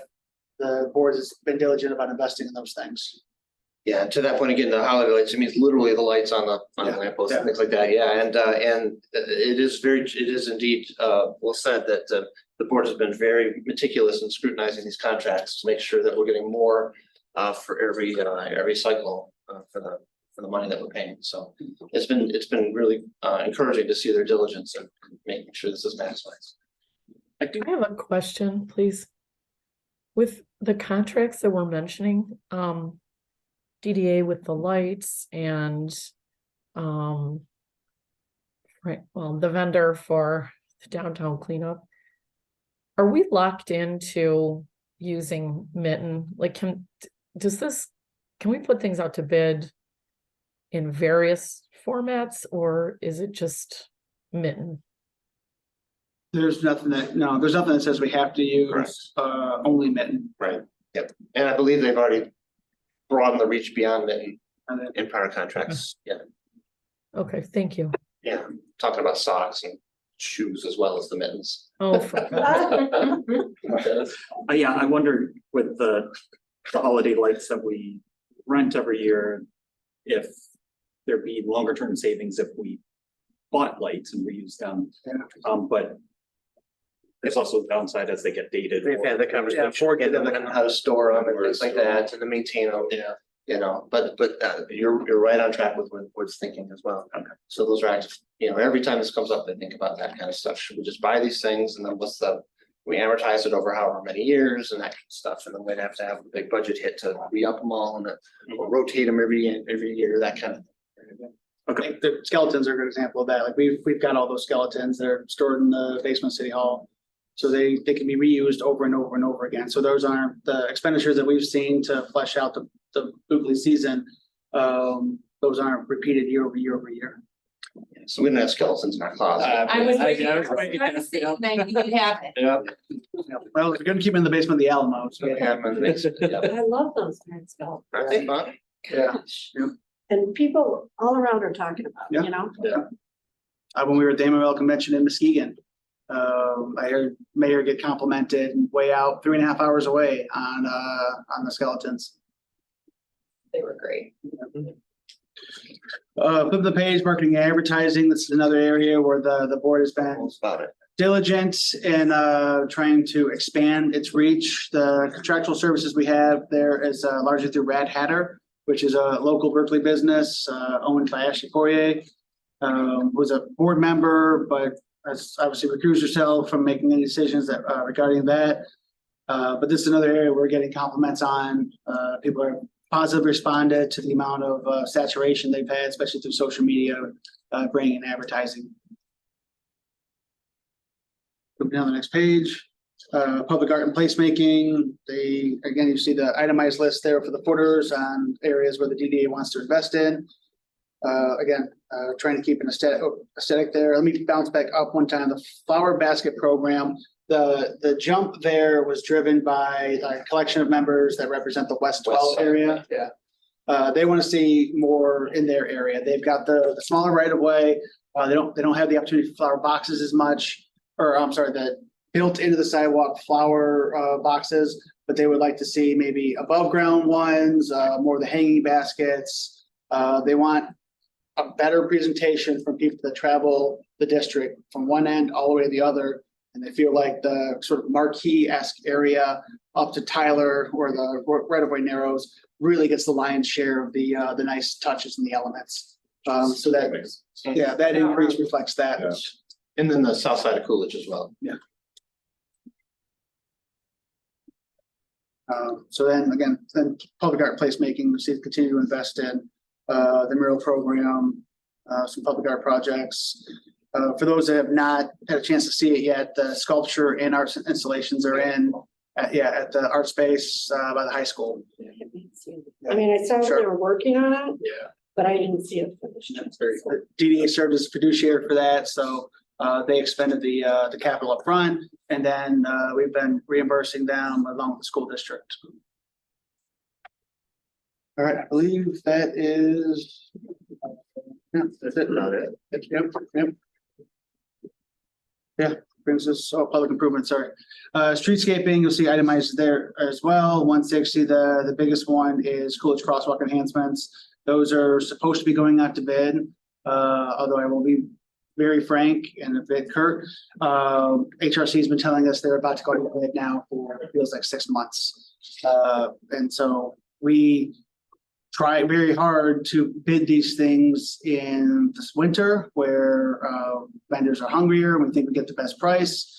We are past that window now, and as far as I know, the last update I got is that they're still not out to bid. So I've shared that my displeasure in that with Roland Alex, and really tried to push this to finally get this thing done. But it's last I heard, it was not yet done. But the DDA is eagerly anticipating and waiting to fund these things and finally get them done. We have a rough idea of a timetable once it goes to bid and. Once it goes to bid, we still want to do like a summer construction. We'd like to see it done this, this one, sorry, I'm pointing at this. 1st of July, be ready to go with this thing and get these monies expended. And it's not just like new paint or anything like that, actual concrete bump outs, better presentation, moving the rapid flashing beacons in and out from to where they're more visible, and really squeeze that space in and make it look very apparent that this is a place for pedestrians and motorists need to slow down, watch out, be aware. What's the reason for the delay? I mean, what? No answer. I have not gotten a real clear answer. They I keep do, citing- though. I'm they thinking, keep, like- yeah, they keep citing staff shortages, and just their capacity, and they're trying to get it done, but they just haven't been able to do so yet. Yeah, thank you, Your Honor. Yeah, just, as was mentioned, this has been, an ongoing monthly conversation with DDA for several years now, since the crosswalks were first introduced. They're very excited to see this move forward and share the frustration and the delays. In addition to the hardscaping that was described a moment ago, it would also do things like adjust the treatment north of 12 miles. So that as folks come into the downtown from the north, they would have that lane shift before they hit 12 miles opposed to after, similar to what we have coming up from the south. Those kinds of things, in addition to the signaling and the signage, that kind of stuff is really going to help enhance the walkability and safety of our downtown. Absolutely. I'm a huge fan of that 12-mile change there. Just make sure we communicate early and, get a lot of communication out on that, including even get the sign out there, the digital sign with, traffic changing coming or whatever. Yeah, that's our DPW would saying they're eager to get, put that in motion, and then they could advertise that. Yeah, because to your point, it's muscle memory, right? You're Yeah. just driving, and now when you get in that lane, you can just gun it and try to cut in and stuff like that. 'Cause I see people doing that all the time. It's like, oh my God, I got cut off again. We hear the horn honks all day long Uh-huh. for people trying to merge improperly. One other comment just on the line here. I know we've talked about it in years past, just kind of putting it on the radar again for trash can installations, but trash can / recycling installations. I mean, I know this is done obviously in other communities, and so we certainly wouldn't have to reinvent the wheel. I would understand that, we might have a few less installations, assuming that the combination will cost more. Yeah. But just something I'd like to bring up again and kind of talk through, as we make. So One of the things we've talked about too with the social district coming up is we're required to have cups that we supply, plastic. It's going to generate a ton of recycling, so we want to have recycling opportunities throughout, and that'll be kind of our way of gauging how clean, for lack of a better word, how the recycling is versus people just using them all as just, hey, there's a first open receptacle I see, and I don't care what it's supposed to be. Yeah. Thank you. Let's see, wayfinding, again, you'll see in 24-25, there's a kiosk and there's a couple of pieces of signage that they just want to keep refreshed, make sure that reflects existing businesses, and then just, keep them looking nice. I point out because they're, to the point where they're on now their second phase by the time we're really getting to the first phase of ours. Of our portion of this, so that's how many times we've deferred the wayfinding signage so far. Flipping down the next page, you'll see some pretty standard items here. This is 592. This is outside the DDA. Okay. Yep. All right. So that ends. Actually, that's the DDA, right? Any questions from Matt on DDA? Dennis? Just one thing, when I look at the ending fund balance for 24-25, it's pretty low. I know some of that's artificial because we don't have the actual revenue increases that we're going to get from the taxes, but I might suggest that the DDA doesn't already have that they consider a fund balance policy like we have. They do actually, yeah. They do? And to your point, this is intentional because, as was mentioned earlier with the tax capture, the intent is not to build up a savings account because they don't really, apart from like actual rain, I mean, they don't really have rainy day needs. It's just all reinvested. So, this is, and they had some conversation because this is a little smaller than they'd like it to be. But the intent is to activate that money and not just sit on it, right? Because that's, I mean, it's direct reinvestment in our downtown and the benefit of our community. And the state has not looked kindly on TIFs carrying large fund balances. Yeah, and I wouldn't think that it's the huge. Yeah, And add the county to that list as well. They've actively reevaluated agreements on DDAs and their portion contributing into it if the fund balance is too high. Any other comments on DDA? All right, well, thank you very much, Matt. That brings us to the second public comment portion of tonight's meeting. We'll open up the public comment. I'll pass. For the one gentleman who's already, yeah. All right, well, then we will close that public comment, but thank you for adding that second one in there, so that way folks did have the opportunity to follow up on any questions. That's a good idea. That might have come from this, so really good idea. Mike McGinnis was with us, his views in Pontiac, brought him away from here, otherwise he would have presented it today. I should have opened with that. I think that happened last year, and maybe we consider Moving into Tuesday. moving into Tuesday or earlier in the day. Well, just as kind of, folks, we can kind of go if folks have any comments that they want to make, but just thank you to staff for all the work that was done on this budget. I know it's an incredibly heavy lift in a non-year like this, and it's even more so given this in this year. So thank you for all the time and talent that you all expended in coming up with these budgets and these recommendations. Thank you to the public that we've all heard feedback from, including Mr. DeRoss, who was here tonight. And thank you to each of the council members for, giving your feedback and thoughtful consideration throughout this process to make sure that we're good stewards of the taxpayer dollars. I as I did say early on, I think it does bear a little bit repeating, but we all have a vested interest in our community and only want to see it thrive and progress into the future. So, we continue to work in that spirit of respect and kindness and understanding for the difficult tasks that we have. And so making sure that we understand that we're all kind of singing from the same song sheet on this. Definitely difficult discussions, but everyone has really brought a professionalism and clear-eyed mindset. So thank you all for that. And thank you all for taking the time tonight. It was a little bit of, a different process, but I thought it was a really good and thorough discussion. So Mayor Dean, any comments to end us? Just a couple, thanks, Pro Tem. Everything you said was well said, and I just want to reiterate that to all the directors, it's easy to do what you do when the wind's at your back.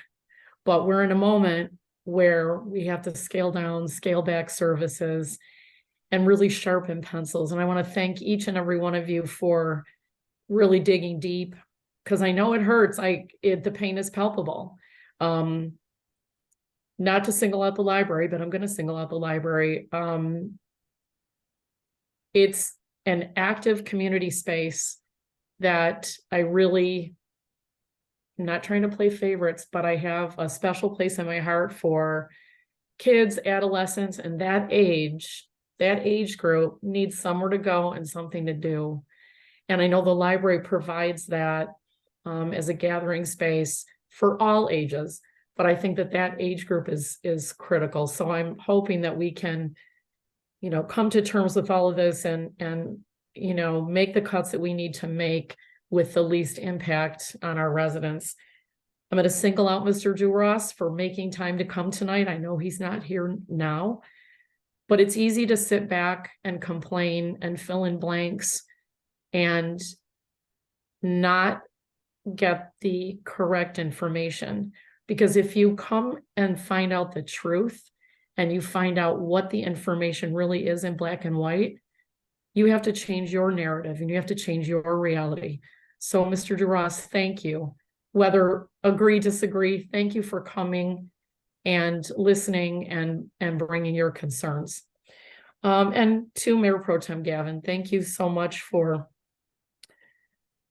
chairing the meeting tonight. My throat feels like it has razor blades in it. So I know I'm talking a lot given that, but I think it's important that I tell you how much I appreciate this and all of council for taking this seriously, really going through this budget, because the only way for us to do better is to be the best we can. So digging into this binder, while it's not a fun or easy task, I appreciate the effort that you put into it. And I'm going to toss this back to Pro Tem for a motion to adjourn. All right. Is there a motion to adjourn? So moved. Support. Motion made by Councilmember Patterson with support from Councilmember Valani. Ms. Mitchell, would you please call the roll? Gavin, Yes. Hennon, Yes. Patterson. Yes. Valani, Yes. Baker, Yes. Dooley, Yes. Dean. Yes. Monday, May 8th, 2023-2024 budget work session, the city, 39th Council of the City of Berkeley is adjourned. Thank you all. See you tomorrow. Great job, guys. Excellent work.